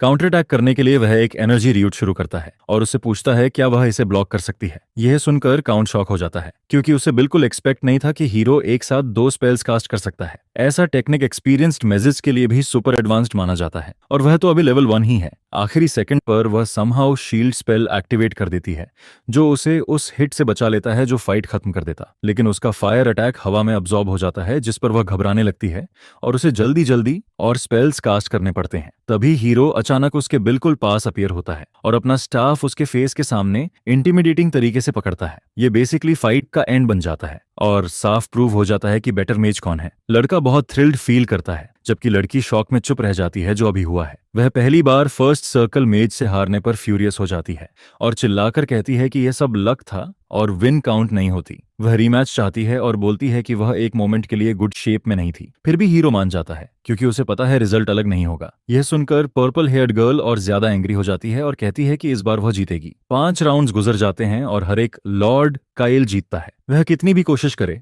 आउटकम हर बार सेम ही रहता है। फिर वह कहता है फाइट यहीं एंड करते हैं, क्योंकि उसका माना अब तक खत्म हो चुका होगा। यह सुनकर वह सबके सामने रोने लगती है और टैंट्रम करती है, क्योंकि वह किसी वीकर से हारना एक्सेप्ट नहीं कर पा रही है। एमसी को भी रियलाइज होता है कि उसने उसे रुला दिया, शायद वह थोड़ा हाश हो गया। उस रात काउंट उसे बैंकेट के लिए न्यू क्लोथ्स देता है। वह कहता है प्रॉपर ड्रेस जरूरी है, क्योंकि यह फॉर्मल इवेंट है और सब ड्रेस्ड अप होंगे। वह आदमी फ्रेंडली लगता है, क्योंकि अपनी डॉटर के रोने के बावजूद वह एमसी को डिनर पर इन्वाइट करता है। काइल के आयरिस को हराने के बाद वह फैमिलीज को और करीब लाने के लिए ज्यादा डिटरमिन्ड दिखता है। हालांकि लड़की अब लड़के को और ज्यादा हेट करती है, लेकिन ब्लॉन्ड गाय नोटिस नहीं करता और उसके एक्सप्रेशन को कुछ और समझता है। वह कई चीजों में एक्सपीरियंस लगता है, लेकिन रोमांस की बात आए तो उसे बिल्कुल समझ नहीं आता। आखिर में उसकी मेड फ्रेंड उसे रेडी होने में हेल्प करती है और सब फिनिश कर देती है। वह सुपर हैंडसम और क्लासी दिखता है, आउटफिट उससे परफेक्टली मैच करता है। कॉम्प्लीमेंट मिलने पर वह पार्टी जाने के लिए और एक्साइटेड हो जाता है। लोग काइल के आने की वेट कर रहे होते हैं और वह उन्हें इनविटेशन के लिए थैंक्स कहता है। सब उसे मिलकर खुश होते हैं, खुद को इंट्रोड्यूस करते हैं और बताते हैं कि वह किस फैमिली से आते हैं। प्रॉब्लम यह है कि प्रिंसेस इस फैमिली गैदरिंग में आने में बहुत टाइम लगा रही है। एमसी सोचता है कि उसने उसे पहले रुला दिया था, इसलिए वह उससे मिलना नहीं चाहती। फिर वह फाइनली रूम में आती है और बहुत गॉर्जियस दिखती है। हमेशा की तरह एमसी को देखकर वह एम्बैरेस्ड हो जाती है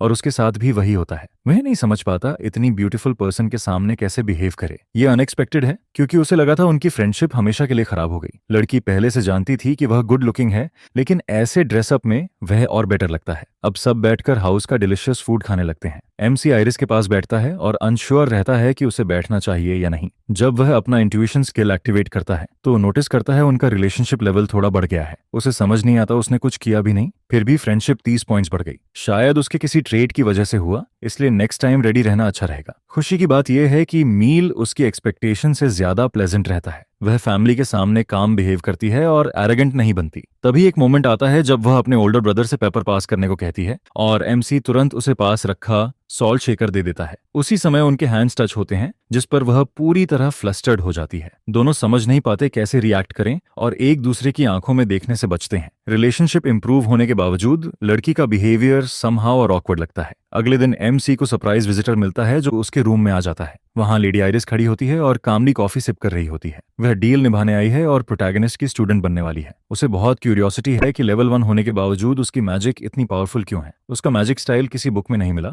और यूजुअल मेथड से काफी अलग लगता है, इसलिए वह डिमांड करती है कि वह इस न्यू मैजिक स्टाइल के बारे में सब बताए। लेकिन वह तभी उसे स्टूडेंट मानेगा जब वह अपना एटीट्यूड बदले। वह कहता है पोलाइट और काइंड बनो, और सबसे जरूरी गुस्सा होकर रोते हुए भागने से पहले 2 बार सोचो। यह सुनकर वह इरिटेट हो जाती है, क्योंकि उसके फादर भी उससे ऐसी डिमांड्स नहीं करते। तब वह समझाता है कि उसकी मैजिक सच में यूनिक मेथड से आती है जिसे उसने खुद क्रिएट किया है। यह हाइब्रिड मैजिक मेथड दुनिया में कहीं पब्लिश नहीं हुआ, इसलिए इसे सिर्फ क्रिएटर से ही सीखा जा सकता है। और वह जानता है कि उसके जैसी स्मार्ट गर्ल समझती है क्रिएटर से ट्रेनिंग लेने का मतलब क्या है। बहुत सोचने के बाद भी वह आर्ग्यू करने का तरीका नहीं ढूंढ पाती और उसकी टर्म्स एक्सेप्ट कर लेती है। क्लेवरली एमसी पहले से सब प्रिपेयर कर चुका होता है। वह अपने हाथों से उसके सामने मैजिक कॉन्ट्रैक्ट बनाता है जिसमें सारी कंडीशंस लिखी होती हैं जो डिसाइपल बनने के लिए एक्सेप्ट करनी होंगी। अब उसे बस उस प्रिटी पेन से साइन करना होता है। अगर कॉन्ट्रैक्ट तोड़ा गया तो डिवाइन फोर्सेस हॉरिबल पनिशमेंट दिलवाएंगी, ये साफ लिखा होता है। वह खुद मानता है कि वह इतनी परेशानी में नहीं पड़ता, लेकिन काउंट ने ही हीरो को यह कॉन्ट्रैक्ट दिया था जिस पर पिछले दिन की फाइट के बाद वह लेसन शुरू कराने के लिए ईगर हो गया था। और अगर आइरिस किसी की बात नहीं मानती तो मैजिक कॉन्ट्रैक्ट को रेयर फैमिली ट्रेजर की तरह यूज किया जा सकता है। यह सुनकर पर्पल हेयर्ड गर्ल बुरी तरह चिढ़ जाती है और उसे यकीन नहीं होता कि उसके डैड ने सच में ऐसा कहा।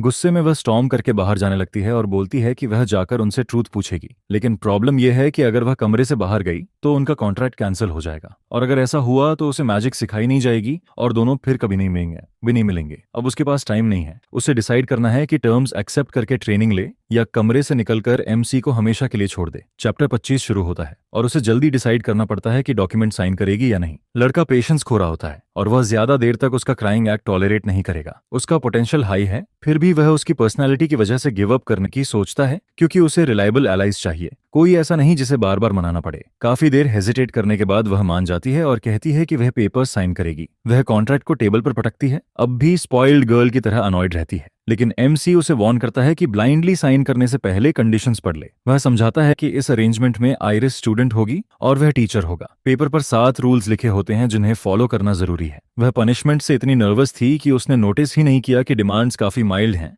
लेकिन 7th रूल बहुत स्ट्रिक्ट है और उसे कभी कभी एक्चुअली फाइट भी करनी होगी। जिस पर हीरो उससे पूछता है कि वह सच में मैजिक क्यों सीखना चाहती है। अपने नेचर के मुताबिक वह कहती है कि वह सबसे बेटर बनना चाहती है। उसे प्रेज पसंद है और वह वीक लोगों को हराकर रूल्स मनवाना एक्साइटिंग मानती है। लोग उसे एडमायर करें, इसी वजह से उसने मैजिक पढ़ना शुरू किया। लेकिन हाल में उसे खुद से स्टडी करना भी अच्छा लगने लगा है और अपनी स्किल्स ग्रो होते देखना उसे फन लगता है। इसी कारण उसे पता भी नहीं चलता कि वह पूरी रात बुक्स पढ़ते हुए बिता देती है। उसकी कंपेटिटिवनेस और इम्प्रूव करने की चाह देखना मोटिवेटिंग होता है। वह कंफर्म करता है कि पावरफुल मेज बनने में सबसे जरूरी फैक्टर माना नहीं होता। असली चीज एक्सप्लोरेशन की थर्स्ट और इंटेलेक्चुअल क्यूरियोसिटी होती है जो मैजिक को ड्राइव करती है। यही क्वालिटी माना कंपेनियन स्किल वाले में होती हैं। वह मानती है कि जब से उसने स्टडी शुरू किया तब से वह स्ट्रॉन्गर बनना चाहती थी और आखिरकार वह कॉन्ट्रैक्ट साइन कर देती है। आए ओवन देवरितिथि है और उसकी स्टूडेंट बनने के लिए अग्री करती है। पेपर हाथ में लेते हुए एमसी कहता है कि डील ऑफिशियल हो गई है। वह स्माइल करता है और लड़की के साथ काम शुरू करने को एक्साइटेड फील करता है और उम्मीद करता है कि आइरिस जल्द रिलायबल कंपेनियन बनेगी। यह सुनकर वह घबरा जाती है क्योंकि वह उसके वर्ड्स को रोमांटिक मीनिंग में लेती है। बात खत्म होते ही वह एम्बैरेस्ड होकर कमरे से भाग जाती है। लड़के को अपनी वर्डिंग पर ध्यान रखना चाहिए, खासकर जब वह हैंडसम भी है। यह सब मेड पीछे खड़ी साइलेंटली देख रही होती है।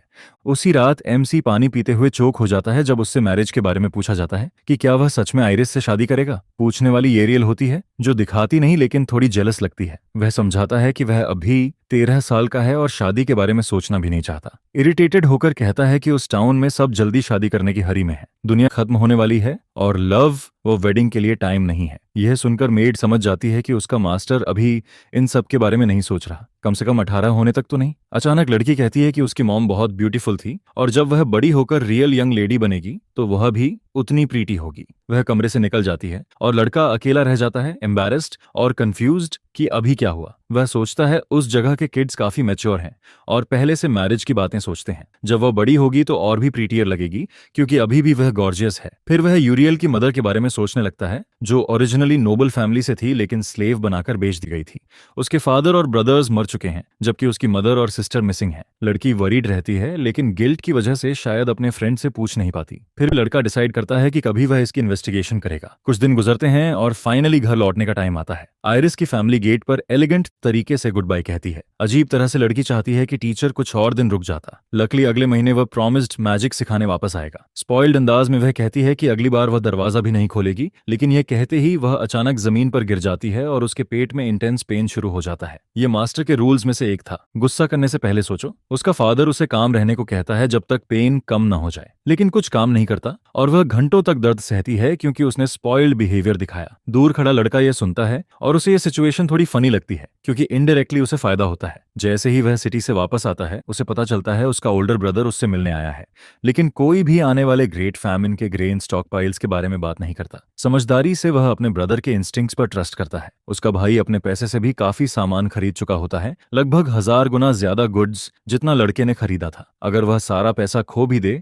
तो वह किसी को ब्लेम नहीं करेगा। नर्वस होते हुए भी हीरो जानता है कि वह एक भी पैसा लूज नहीं करेगा बल्कि एक ह्यूज फॉर्चून कमाने वाला है। ट्रेनिंग ग्राउंड में मार्की अपनी सोर्ड स्किल्स प्रैक्टिस कर रहा होता है। तभी उसका बेटा टॉवल्स लेकर आता है ताकि वह खुद को ड्राई कर सके, जिस पर मार्की क्यूरियस होकर पूछता है कि ट्रिप कैसा रहा, और पता चलता है कि काफी कंफर्टेबल था। ओल्ड मैन को काउंट से खबर मिल चुकी होती है कि उसका बेटा मैजिक सिखाने वाला है। एक तरह से यह एक्सपीरियंस बच्चे के लिए अच्छा होगा और उसे टीचर की तरह अपना बेस्ट देना चाहिए। फिर भी क्यूरियोसिटी में वह पूछता है कि काउंट ने कुछ और कहा या नहीं। मैरिज की बात आई थी, लेकिन लकीली उनके फैमिली में इतनी जल्दी पुश करने की ट्रेडिशन नहीं है। फैमिली के ओल्डर लोग भी अभी मैरिड नहीं है, इसलिए यंगेस्ट को वरी करने की जरूरत नहीं क्योंकि वह लंबे समय तक सिक रहा। उसे अब लॉस्ट टाइम जल्दी रिकवर करना होगा और फादर कहता है कि मैरिज इशू वह खुद हैंडल करेगा। यह सुनकर लड़का बहुत रिलीव्ड हो जाता है क्योंकि अब उसे ऐसे अनोइंग मैटर्स से रोका नहीं जाएगा। अपनी सोट रखकर मार्की कहता है कि उसने कभी प्लान नहीं किया था कि अपने बेटे को पॉलिटिकल मैरिज में फोर्स करेगा, खासकर जब उसने खुद बच्चे की मदर से ऑफिशियली शादी भी नहीं की थी। दुख के साथ वह मानता है कि वह खुद ऐसा नहीं चाहती थी। जब वह प्रेग्नेंट थी उसने कहा था कि वह ऐसे ही खुश है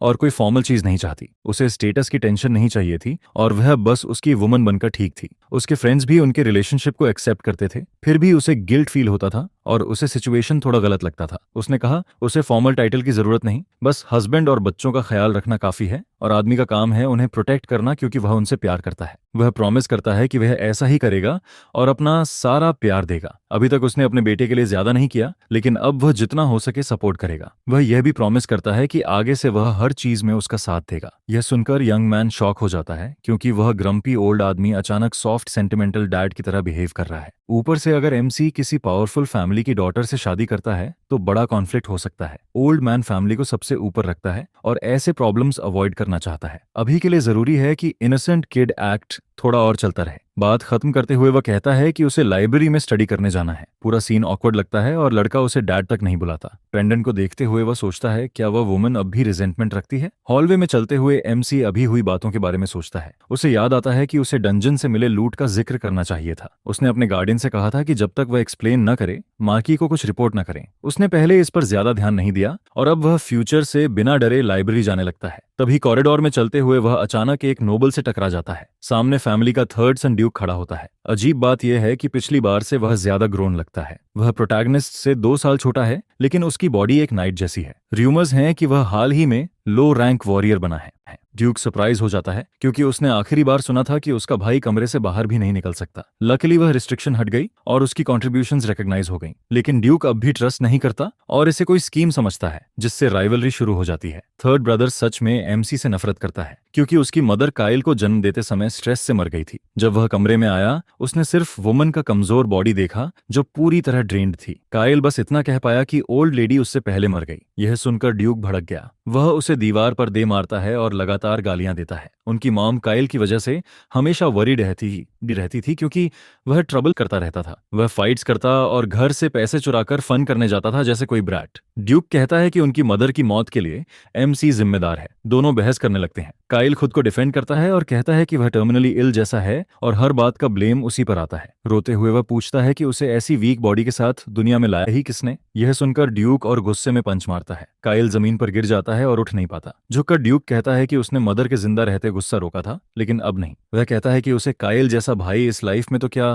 किसी और लाइफ में भी नहीं चाहिए। यह सारी मेमोरीज धीरे धीरे प्रोटैगनिस्ट को याद आने लगती हैं। दुर्भाग्य से उसे समझ आता है कि यह कॉन्फ्लिक्ट आसानी से फिक्स नहीं होगा। ड्यूक इंसिस्ट करता है कि वह उसके रॉटन नेचर को सबसे अच्छे से जानता है और उसे मेन हाउस में फिर कभी ना आने का ऑर्डर देता है, रूल्स इग्नोर करते हुए। काइल फिर कहता है कि फैमिली हेड ने बैन हटाया है और उसे पूरे एस्टेट में एक्सेस दिया है। फिर वह स्नॉबी अंदाज में पूछता है कि क्या ड्यूक खुद को फैमिली हेड मार्की से भी ऊपर समझता है। पूरी तरह गुस्से में वॉरियर अपनी मुट्ठियां भींच लेता है और ब्रूटल पंच मारने ही वाला होता है। तभी सही समय पर अडुलो फ्लो आकर फाइट रोक देता है। वह ड्यूक को डांटते हुए कहता है, तुम अपने ही फैमिली पर हाथ नहीं उठाते। लेकिन ड्यूक इतना एंग्री होता है कि वह काइल से माफी भी नहीं मांग पाता। वह मांग सकता था, पर वह पहले वहां से निकल जाना बेहतर समझता है। उसे जाते हुए देखते हुए एडुलो पूछता है, ये सारी स्टूपिडिटी आई कहां से? ड्यूक, सबके साथ ऐसा नहीं है, यह सब काइल के ट्रैजिक पास्ट की वजह से है। थोड़ा सस्पिशियस बिहेव करते हुए एडुलो लड़के के पास आता है और कहता है कि वह उस पर ट्रस्ट करता है। ऊपर से एडुलो ड्यूक को सोर्ड्समैनशिप भी सिखा रहा है और वह डिसअपॉइंटेड है कि ड्यूक सिर्फ एवरेज है,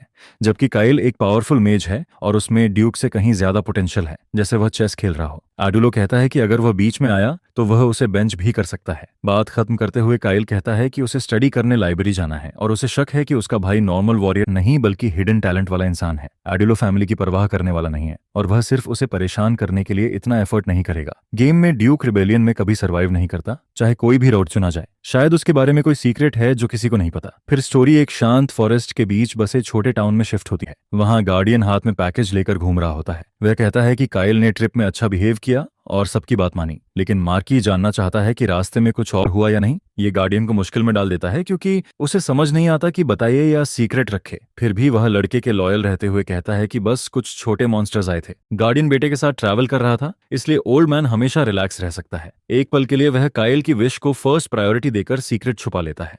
असल में वह उस टाउन अपने फादर से मिलने गया था। दोनों फिशिंग करते हुए काफी देर तक बातें करते हैं और सब डिस्कस करते हैं। एमसी के मैच्योर होने की रूमर्स विलेज तक पहुंच चुकी हैं। यह वॉरियर को खुश कर देता है और वह अपने प्रोटेजे की जिम्मेदारी की तारीफ करता है। पहले उसने गार्ड का ड्यूटी करके नाइट्स में लौटकर करियर कंटिन्यू करने का सोचा था, लेकिन हाल में कुछ बदल गया है और वह चुप रहने लगा है। शायद लड़के के प्लान्स बदले हैं, पर वह श्योर नहीं है। कैंप में एमसी कहता है कि वॉरियर की ओल्ड सोर्ड कमजोर है और रिप्लेस करनी चाहिए। अगर वह फुल स्ट्रेंथ से स्ट्राइक करे तो ब्लेड फ्रैजाइल होने के कारण टूट जाएगी। वह यह जानता है क्योंकि उसने थोड़ा स्टडी किया है और मेज को बेसिक्स पता होने चाहिए। भले ही उसने ये सब पहले खेलते हुए सीखा था, पर वह पहचान सकता है कब किसी को नई सोच चाहिए। गार्डियन होने के कारण उसे मेरिट पर नई ब्लेड लेने का मौका नहीं मिला। मुस्कुराते हुए एमसी कहता है कि लियोन हार्ट उसका नाइट है और वह ऐसी चीज डिजर्व करता है। यह सुनकर ब्लॉन्ड आदमी इमोशनल फील करता है क्योंकि उसने मार्की से ऐसे वर्ड्स कभी नहीं सुने। वह ओल्ड मैन का लॉयल है जिसने उस पर ट्रस्ट किया, फिर भी वह नोबल में खुद को फिट नहीं कर पाता। उसका फादर जानता है कि वह हमेशा सोचकर काम करने वाला है और उसे यकीन है उसका बेटा खुद रास्ता ढूंढ लेगा। नाइट बनने से पहले वे नोबल्स थे,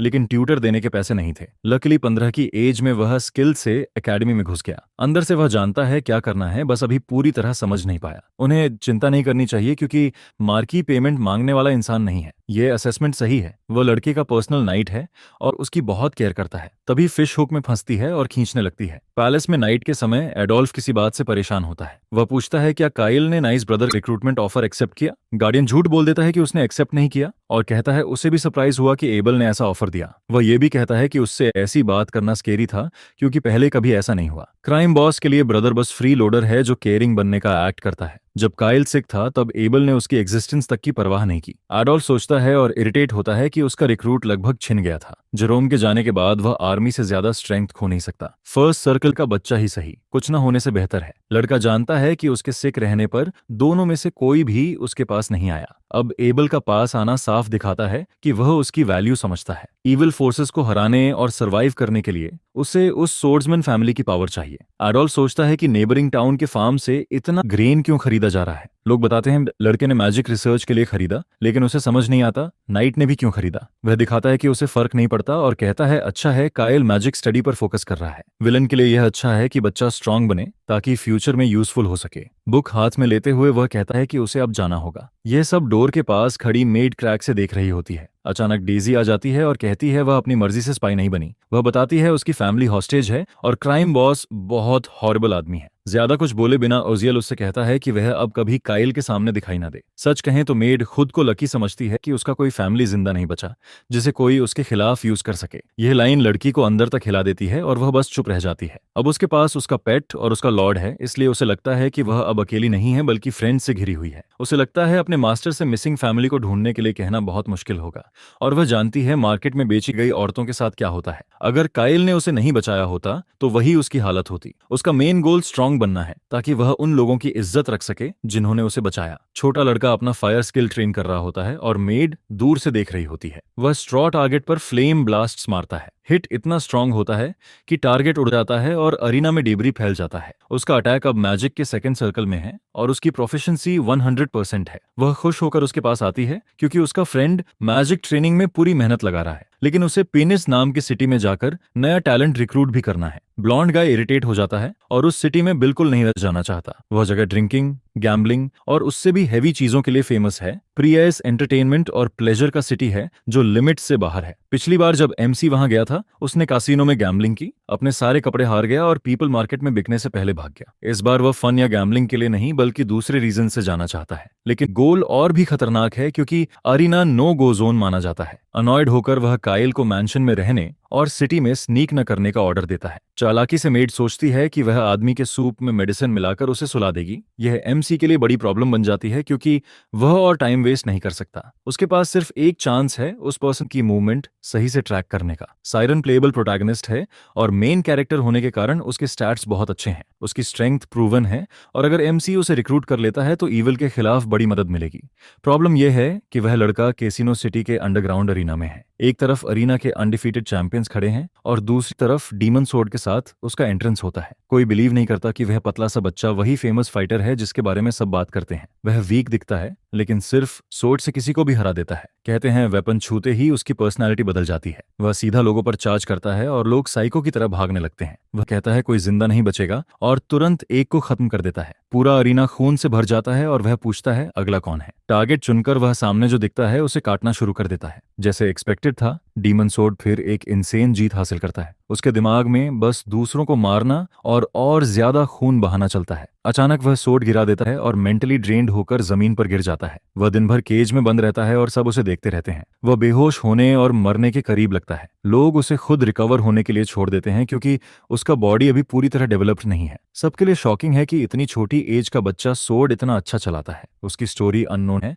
और कोई लिविंग रिलेटिव नहीं पता। वह प्रोटैगनिस्ट की सेम एज का है और अरीना में डीमन सोर्ड के नाम से जाना जाता है। अगर वह टीम ज्वाइन करे तो बहुत बड़ा टैलेंट बन सकता है। इधर फैमिली शानदार फीस्ट कर रही होती है जिसमें हर तरह का मीट है। फ्रेंड्स मजाक करते रहते हैं और ब्लॉन्ड गाय पूरी तरह कंफ्यूज हो जाता है। उसी रात वे गार्डियन के जागने से पहले अपने रूम से स्नीक आउट करते हैं। प्लान परफेक्ट लगता है और उन्हें बस हॉलवे से भागकर गायब होना है, लेकिन गार्ड पहले से जाग रहा होता है और पूछता है वह भाग क्यों रहे हैं। वह इतना शार्प है कि समझ जाता है उन्होंने उसके फूड में स्लीपिंग मेडिसिन डाली थी। इतनी स्ट्रांग पिल के बाद भी उसका जागना समझ नहीं आता। ब्लॉन्ड गाय पूछता है मैंशन से भागकर वे करेंगे क्या। मेड होने के नाते जीएल को लॉर्ड को रोकना चाहिए था, लेकिन एमसी उसका सपोर्ट करता है और कहता है उसने ही उसे कन्विंस किया, इसलिए उसे ब्लेम न करें। हाल में गैम्बलिंग सिटी की सिक्योरिटी और खराब हो गई है। अब वह वायलेंट जगह है और यंग गर्ल्स के लिए अनसेफ है। भले ही उनका प्रोटेक्टर इतना स्ट्रांग है कि अकेले सिटी डिस्ट्रॉय कर दे, लेकिन हीरो यही चाहता है ताकि बड़ा सीन हो सके। वह ऑनेस्टली कहता है वह अकेला नहीं कर सकता और अपने हाथों से अरीना गिराना चाहता है। उसका प्लान है वहां के सारे ग्लैडिएटर्स को फ्री करना और उसे हेल्प चाहिए।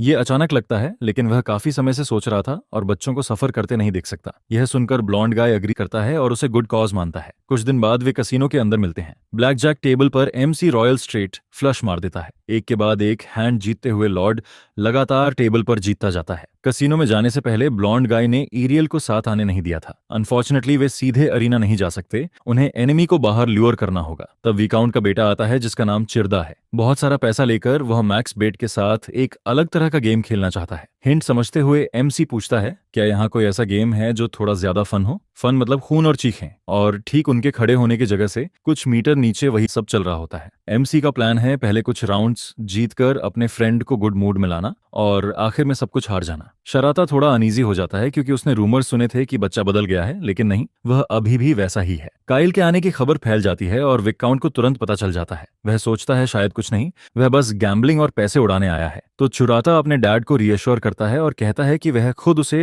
हैंडल कर सकता है और सकर को कंट्रोल कर लेगा। उसका थ्योरी है कि एमसी नाइस बनने से थक गया और घर से भागकर गैम्बल करने आ गया। उसका प्लान है यंग गाय से आखिरी कॉइन तक निकलवाना, और वैसे भी उस जगह में हर कोई एंटर नहीं कर सकता। वह दिखाता है जैसे वह उस पर फेवर कर रहा हो। और हाँ, इससे लॉर्ड खुश होगा क्योंकि यहाँ उसकी पसंद की हर चीज है। प्लान सही चल रहा होता है और बच्चा एक्साइटेड दिखता है, लेकिन वह इसलिए एक्साइटेड नहीं है कि वह जीत रहा है, बल्कि इसलिए क्योंकि वह पूरी जगह को बर्बाद करने वाला है।